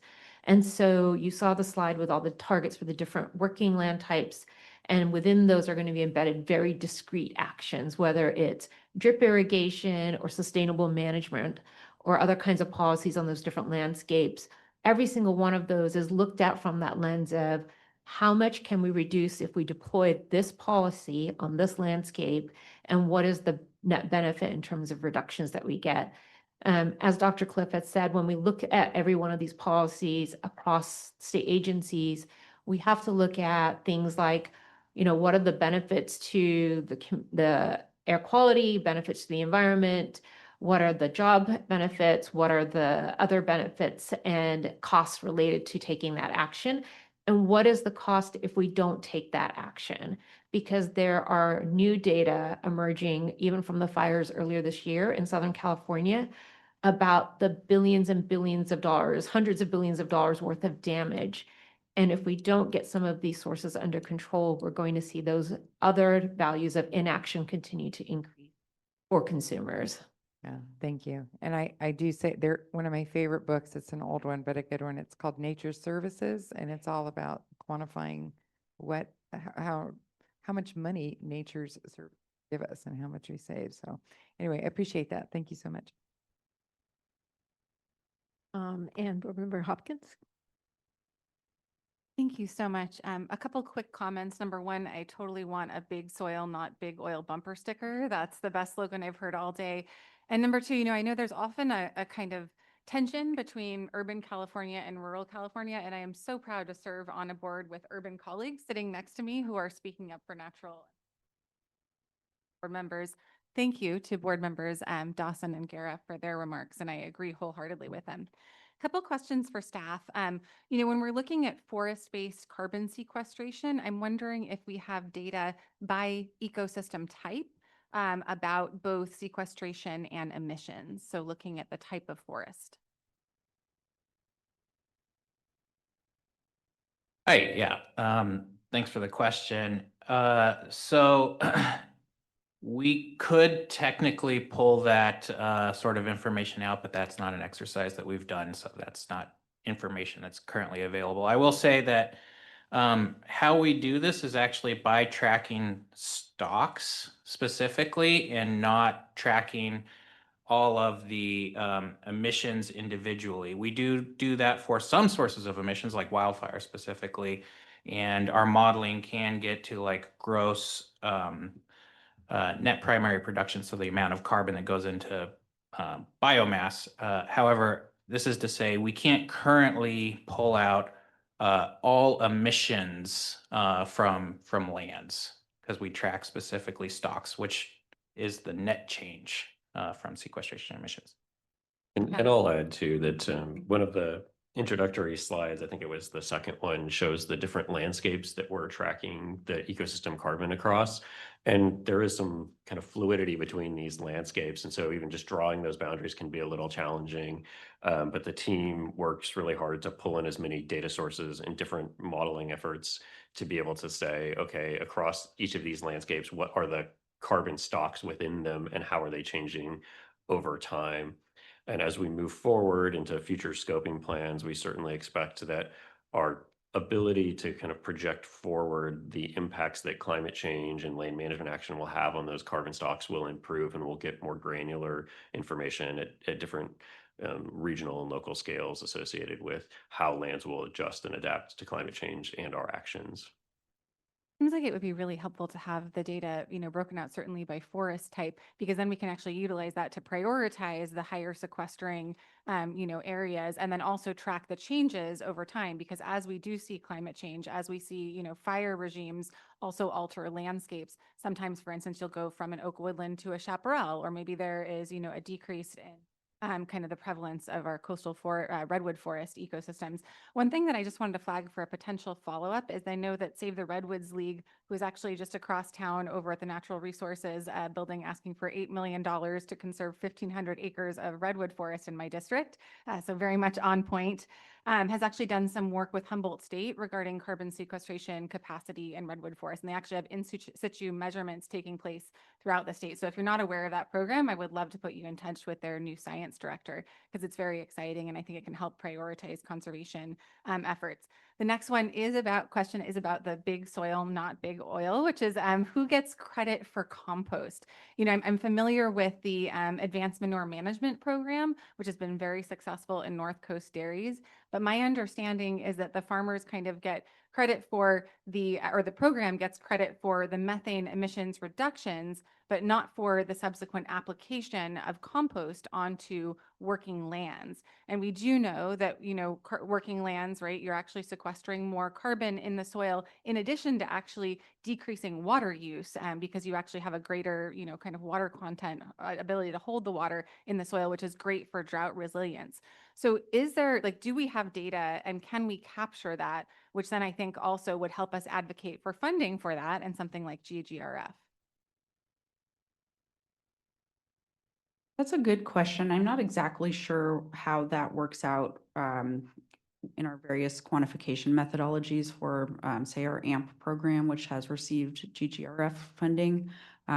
It may depend if they've also selected as a practice applying that manure compost somewhere else. So I'd have to get back to you and talk to staff. Yeah, it'd be great to see. And I guess another question is sort of like, do we actually have quantitative data around specifically the application of compost, whether that is being used for row crops or whether that is being used for grazing land? I know we've had some pilot programs in the North Coast with Albert Strauss trying to quantify this on, rangelands. And I know that with perennials, perennial grasslands, it's sort of an enhanced carbon sequestration compared to annuals. But just wondering if you have any information and data on that, and if that can help, again, drive our funding decisions into the future. Oh, yeah, thanks. So composting on all kinds of lands is definitely something that we're taking into account. So composting benefits on different types of landscapes is something that we've been looking into for a number of years now, because that obviously there's a lot of interest in that. So specifically speaking to composting on rangelands, yeah, it looks like that there are benefits in under certain circumstances, but that's not universal and necessarily beneficial all across the state. And so we're actively looking at that that science as it evolves. However, yeah, compost is a very important part of our strategy, both for the organic targets that we have and just the healthy soils programs, but then all of our natural and working land nature-based strategies or solutions will probably require some form of compost, if that's urban greening or, you know, whatever else. So, yeah. Yeah, and I'll add too that being able to track the application of things like compost in agricultural systems is actually one of the big challenges that we have in front of us, and one of the things that our team is going to be working on really closely with Department of Food and Ag, CalRecycle, CNRA, and others. And this, you know, this next step on implementation of our nature-based strategies includes understanding how much is actually happening across California in our various different systems and how effective that is being. And we mentioned in the staff proposal or presentation how challenging this can be, because you're talking about a lot of actions that individual producers are doing, sometimes voluntarily, without any incentive support, without any actual dollars or reporting or anything along those lines. And so we're working on this problem, but it is a big one, to try and better understand what those kind of non-state funded actions are in this space, so that we can incorporate that into our overall accounting of greenhouse gas changes over time, as well as our climate strategy, and are always open to suggestions on other data sources that might exist, either in the academic community or in the NGO space, to be able to help build up our database of, you know, progress tracking over time, and what other strategies we can do.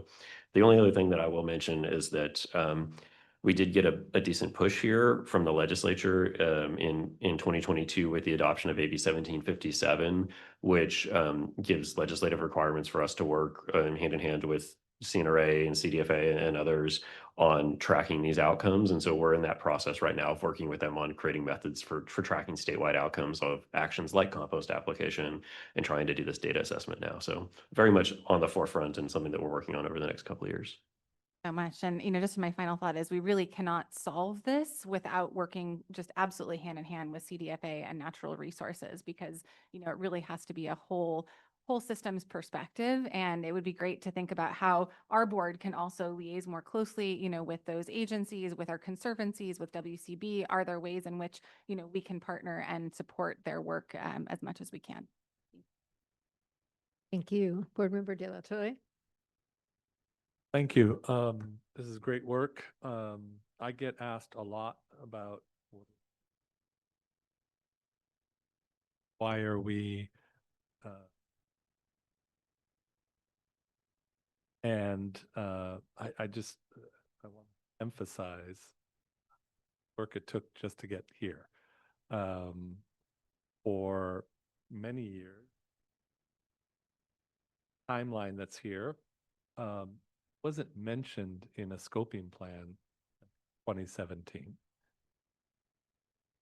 I know that there were efforts to bring us all together, so I'm loving that we're together, that our sibling agencies are participating here today. But that took a while to make that happen. I know during the Brown administration there were efforts to do it. It didn't really happen until the Newsom administration.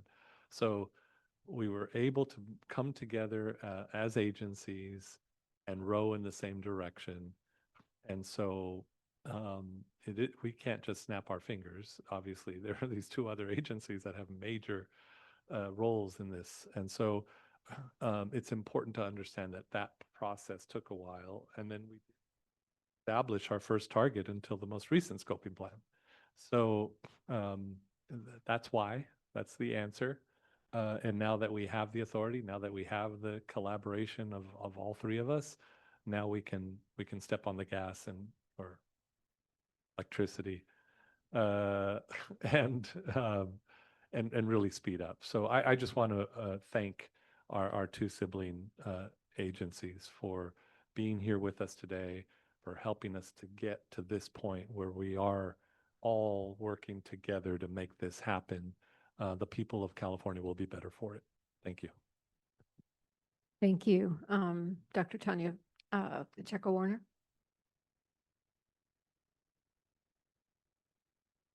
Hi, yes. I just wanted to see if there was any comments or opportunities that we can see about how to gain further insights on the strategies and be able to delineate strategies being used by our tribal partners. I know that tribal partnership was mentioned about needing to be strengthened during the scoping plan on a variety of levels. And while it might not be CARB, is there also opportunities for some other agencies to help us get that data to understand those strategies specifically and start to try to get a real science around how these strategies are uniquely beneficial or have opportunities themselves in terms of our goals? Thanks, Board Member Pacheco-Warner. So I'll start from the kind of assessment side, and then I'm not sure if one of my colleagues from CNRA or CDFA wants to also layer in. But I think as we are moving forward and improving our analytical ability on the land management actions that are occurring and the outcomes from those land management actions, we can certainly, and would welcome any feedback from you as well, work to have more tribal consultation efforts under our tribal consultation policy to understand how tribal governments are maybe already doing various actions like cultural burning or other land management actions that we would want to fold into our tracking of actions over time. We had a number of tribal consultations in the scoping plan process to help kind of improve our recognition of tribal practices. And this is maybe where I'm going to see if Amanda or Virginia want to add into, because I know that was a big part of the work on their AB 1757 nature-based strategies process. Yeah, I'm happy to add in here. It's a really great question, and I guess I'll just point to a couple of areas of focus for the Resources Agency. One is just, as we develop the first climate strategy for our land sector, we did very significant consultation with California Native American tribes.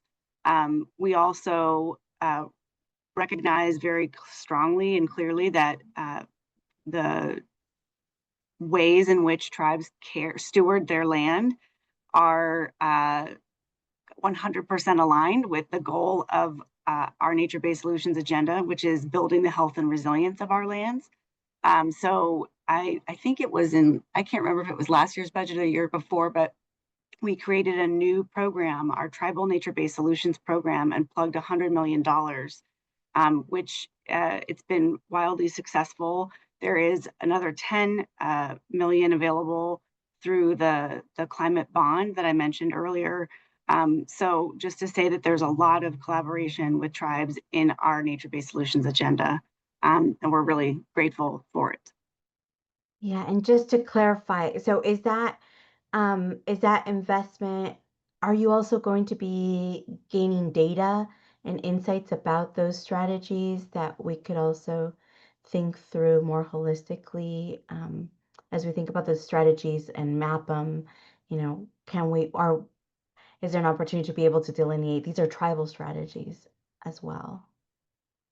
That is a really good question, and I don't want to trip over myself here. So let me just sort of commit to getting back to you. There is certain data that there is some sensitivity around as it relates to tribes, and so we're very mindful of that. I think we're also very interested where we can in getting data, getting information about what what practices are being done and what the benefits of those practices are. So broadly, I'll answer, we try to thread that needle between being respectful of data privacy concerns and being able to learn from one another. That's my top line answer, and I can get back with more specifics once I've coordinated with my tribal advisor, who is very deep on that question. Thank you so much.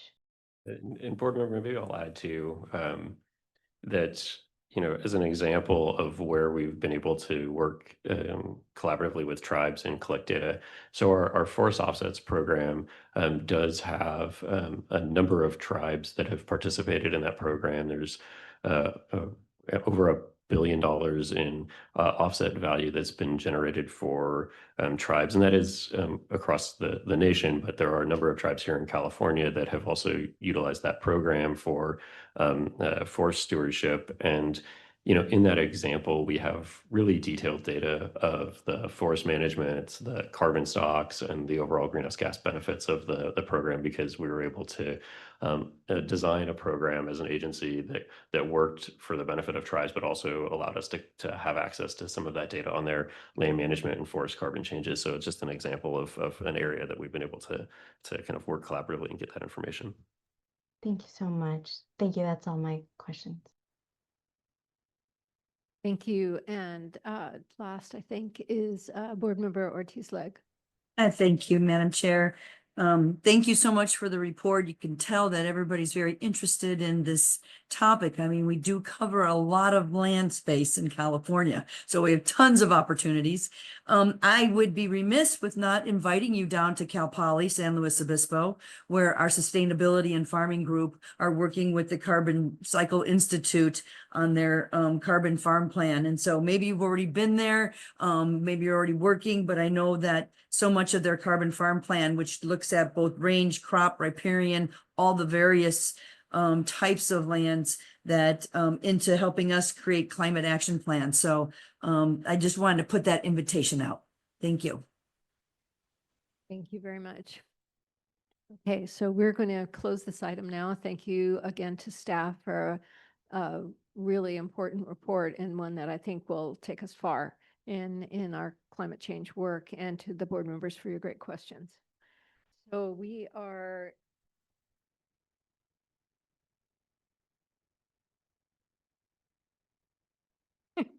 we're going to move to open comment for those who wish to provide a comment regarding an item of interest within the jurisdiction of the board that is not on today's agenda. The clerk will call on those of you who have submitted a request to speak card. And if you're joining us remotely and wish to comment, please click the raise hand button or dial *9 now. Thank you. Thank you, Ms. Tagwarian. We currently have 6 in-person commenters, starting with Evan Edgar. Good afternoon, Evan Edgar, Edgar Associates. I'm an engineer for anaerobic digestion, standalone for the urban sector. We make renewable natural gas, which is carbon negative, both private and public. And as part of SB 1383 to get 75% of the organics out of the landfill for methane. This is a true circular economy. We take the digestate from anaerobic digestion, we make compost and carbon farm, and we make the RNG to put back in the same truck. So we're carbon negative today, we're net zero today. We're doing a great job today as we phase out diesel and phase out landfills. I'm rejoiced that CARB withdrew the ACF for the private sector, because the private sector can go on and be carbon negative, be net zero, and be near zero in NOx. And we don't have to recarbonize with ZEVs. ZEVs would have been highly expensive and not appropriate for the heavy duty sector. And so we keep on going on with the wastewater, landfills, and anaerobic digestion to fulfill the mission to stay carbon negative and not to recarbonize their fleet. 8,000 trucks are private sector and carbon negative of -100. And it's a great program. The other 8,000 is public sector. They're still stuck with heavy duty. And when the advanced clean fleet was adopted 2.5 years ago, there's supposed to be public sector on the future of biomethane. It never happened. What happens to biomethane? We're supposed to put in a PUC pipeline and take it to Fresno or someplace. We make biomethane for on-site, our own use, to either be carbon neutral or to make RNG. So when is that workshop? The big question is affordability is coming up. And what we're doing now is very affordable, where the garbage rate is about 35 to 40 bucks a household per month for the 3-cart system for $13.83. The second we do zero emissions in the public sector with zero waste, we're talking over 100 bucks a ton per household per month. So it's going to triple the rate. So in today's world of affordability, let's have the public sector stay on RNG, and I look forward to the workshop that never happened. Thank you. Next speaker, Pascal Warren.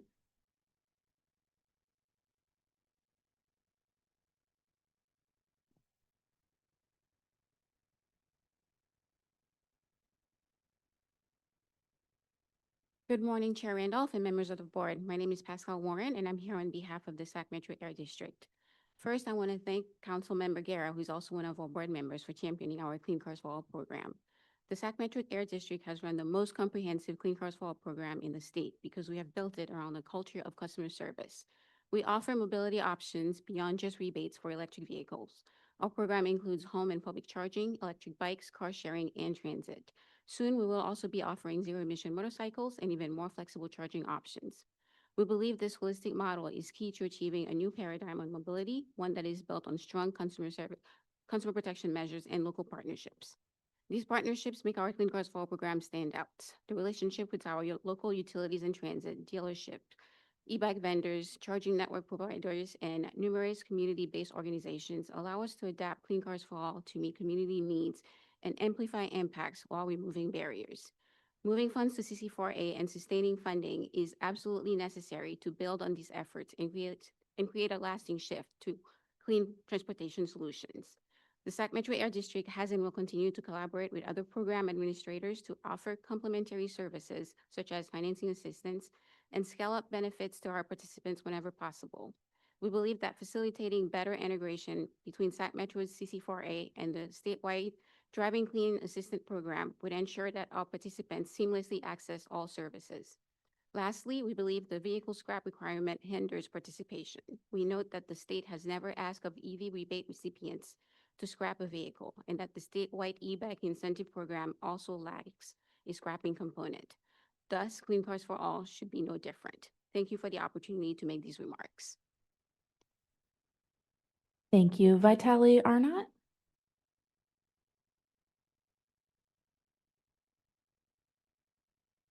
Good morning, everybody. My name is Vitaly Arnaut. One of the owners of the 2 local dealerships here in Sacramento and Folsom.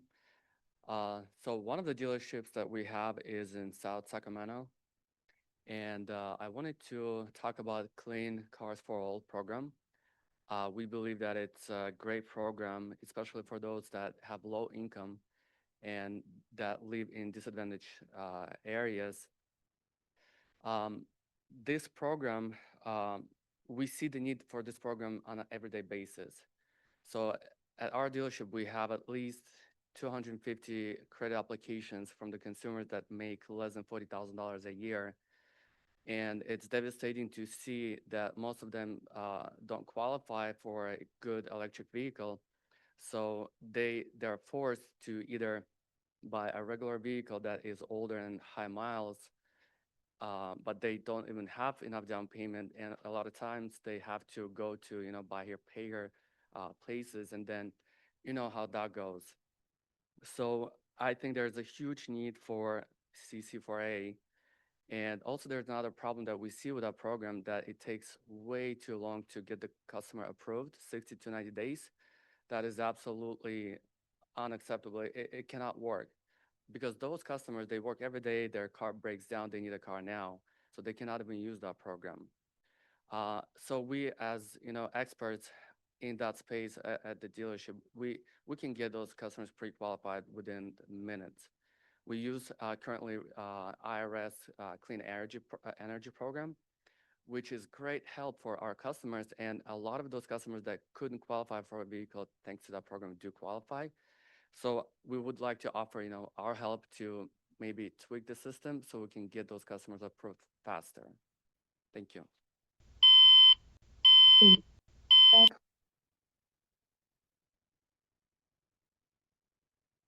Good afternoon. My name is Afrak Vargas. I'm with K Street Consulting. I'm a public affairs consultant. I'm a lobbyist. I am working, doing some work to support the work that Vitaly is doing, who is a private company owner, private businessman.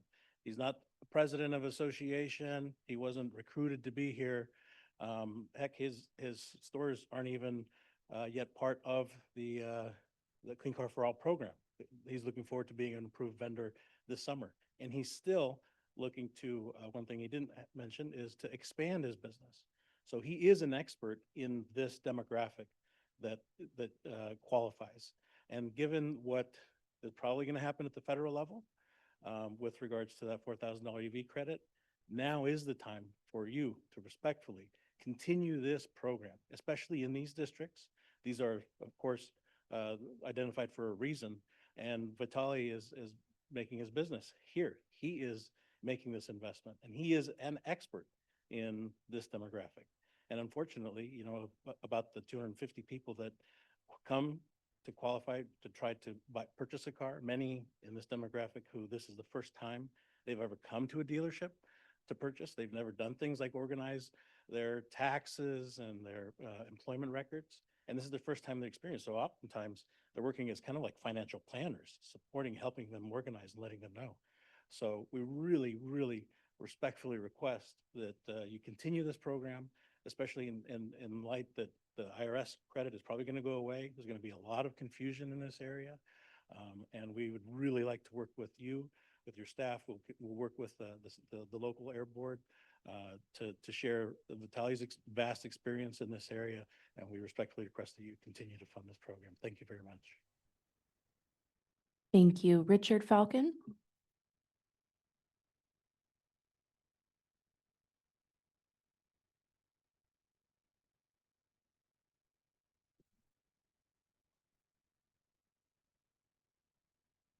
There's a button there. Nobody told me about the button.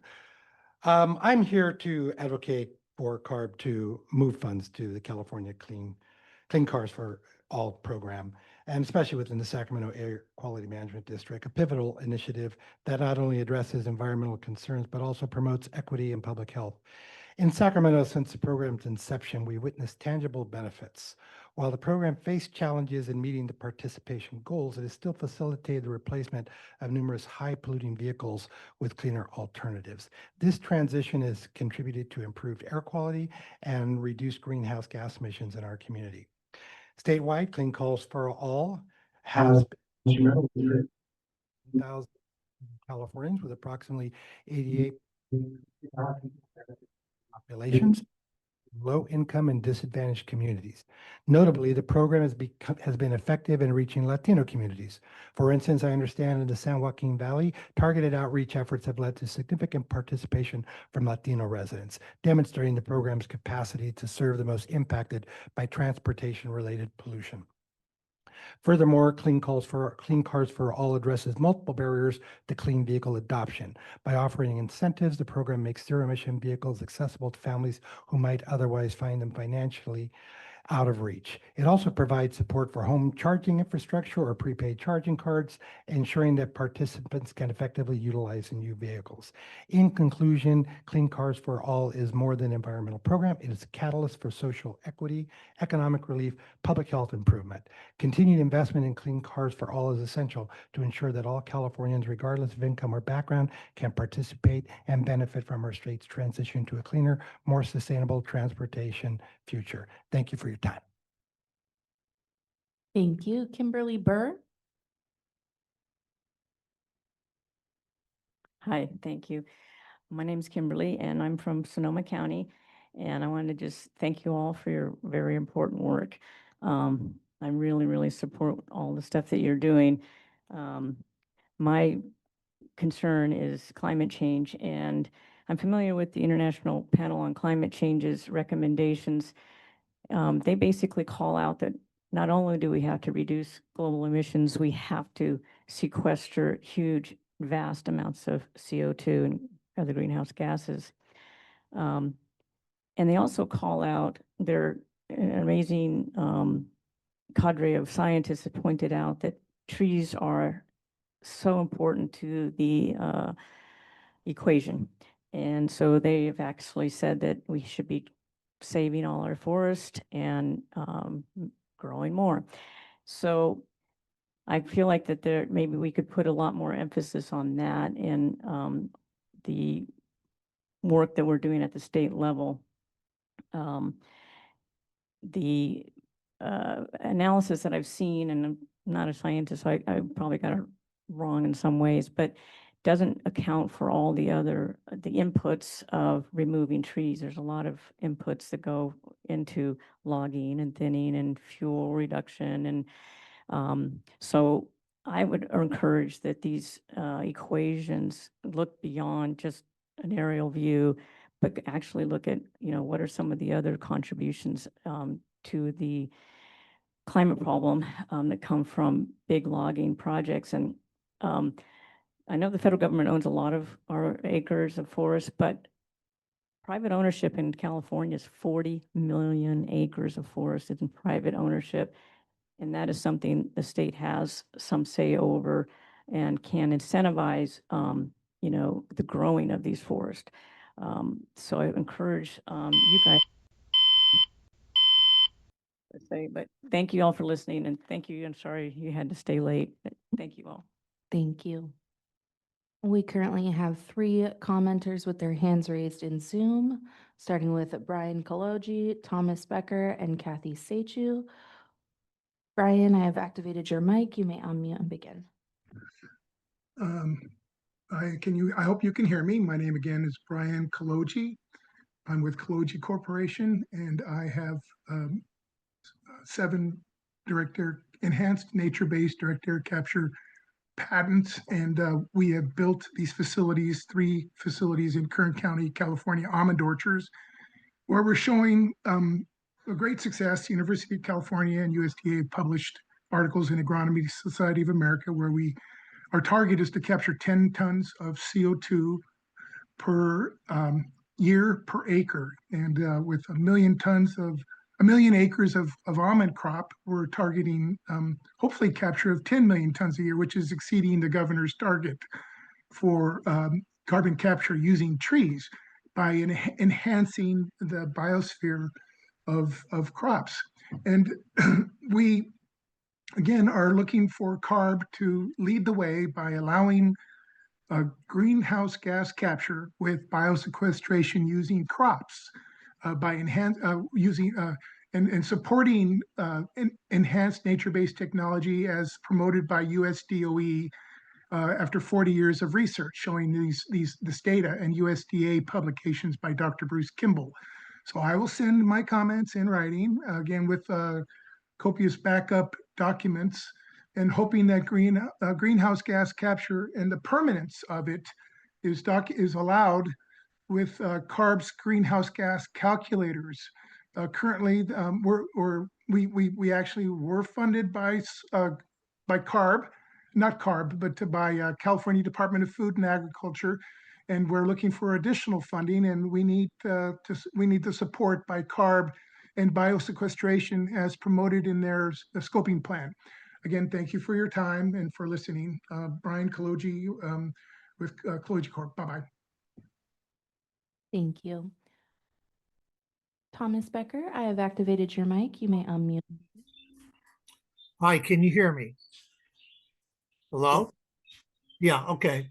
Today's Senate vote ends the ACC2 regulation. CARB board and staff intentionally refused to prepare an analysis of reducing VMT by 50% as an alternative to the ACC2 regulation.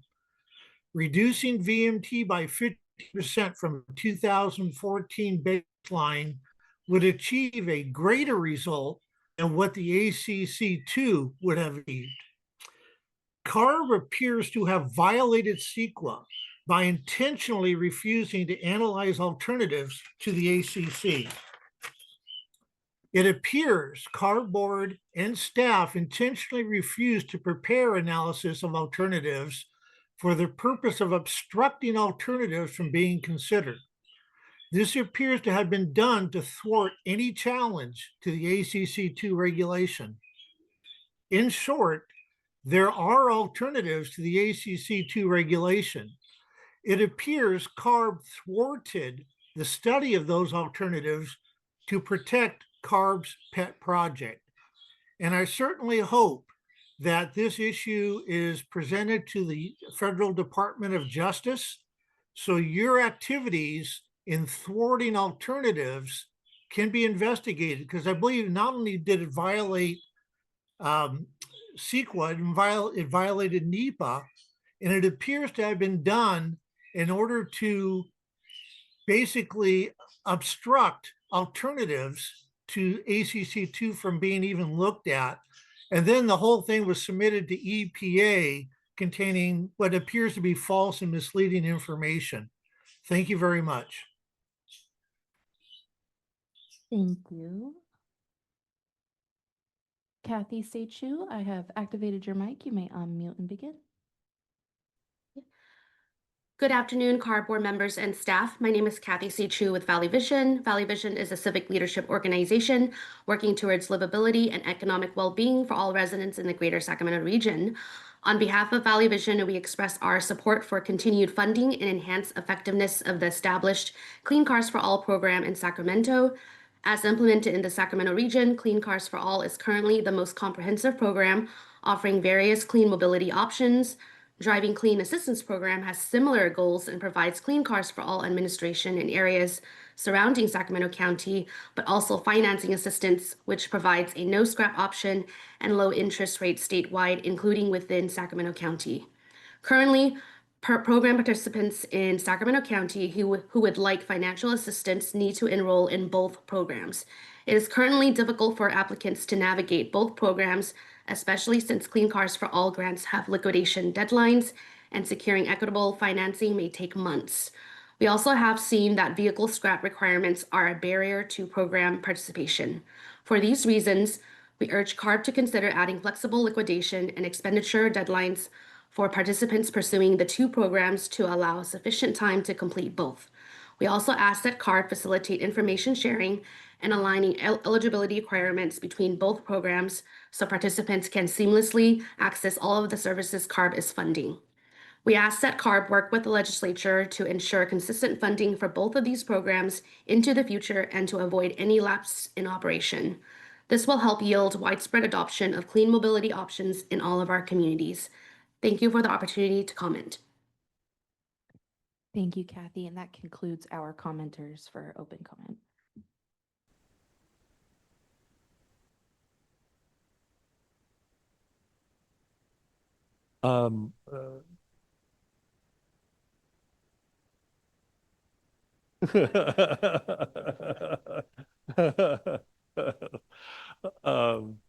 I'd like to make some comments on some of the public comments that were made regarding Clean Cars for All. Going to action, it's not on the agenda. So, but I would like to just read out our resolution from November on our on number 8. This is the mobility plan resolution from back in November that this board approved. Delegating authority to the executive officer or their designee to make adjustments, corrections, updates, and modifications to the projects included in the proposed FY 24-25 funding plan consistent with board direction. Draft, skipping ahead a little bit, draft, negotiate, amend, extend, execute, and terminate grant agreements. Ending a little further within item number 8. Allocate funding received from new sources to augment project categories authorized in the funding plan. Scale back projects if needed. So that's on number 8. And then in the second, be it further resolved that in the proposed FY 24-25 funding plan with provisions to make modifications where necessary and shift funding as needed. I think this board was very clear. We know going into the new fiscal year, there's zero money for these programs coming from the capital. And so it is time that we make sure that the Clean Cars for All programs in South Coast Air District and Air District, although they're the newest program, so they're just important. Absolutely, that's why I mentioned him. The Bay Area and San Joaquin Valley, which have run out of funds in this fiscal year, that we staff, whatever, bring it back so we can have that follow-up conversation that we discussed back in November, because it's come to pass. Here we are. Thank you. Okay. Yes. Thank you. I think my colleague was very eloquent in speaking on what we did back in November, and I concur with those comments as well. I want to respond to some of the concerns that I heard through the public comment, and one to recognize how there is a willingness to serve people in South Sacramento. And where we started Clean Cars for All was in South Sacramento in our AB 617 zone. And how timely it is, I don't know if it was coordinated that way, but looking at our first item, which was our ability to look at the toxic pollution report, and we're able to actually narrow it down to the AB 617 zone, which has the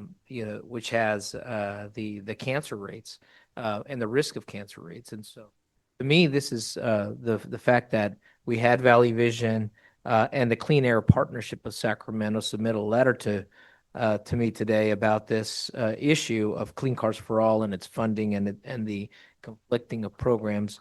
I think it's something that needs to be elevated. Those comments came from Breathe California, Sacramento region, Valley Vision, not only Sac Metro Air District, but the Feather River Air District, the Yolo Solano Air District. And to me, that tells me that, that I'd like to see something scheduled to discuss this so that the public can engage in this. And at the very least, recognize that this board in November did give the executive officer authority to respond to these concerns.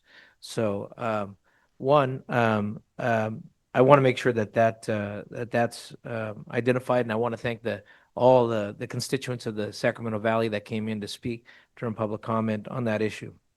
The second thing that was mentioned in public comment and for the executive officer as well is we did discuss a biomethane as a component when we passed the ACF. There's been discussions by staff about when we're going to have a workshop. I think it's important that we identify the timing of that as well. I'm very proud about the work that the Sacramento Sewer District is doing on biomethane capture and looking at non-combustion sources such as hydrogen production to look at how do we really maximize our biomass and biomethane as a tool here as well. So those are my two comments, Chair, and I would appreciate a response from our executive officer to the constituents who came out today. Thank you. Okay, we are now breaking for closed session as authorized by Government Code Section 11126E, and it has indicated in the public notice for today's meeting. And after the closed session, the board will reconvene to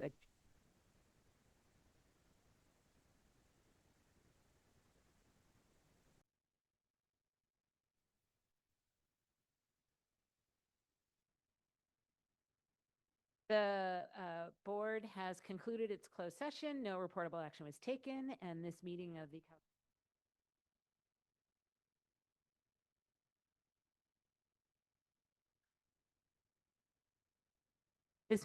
of the California Air Resources Board is now adjourned.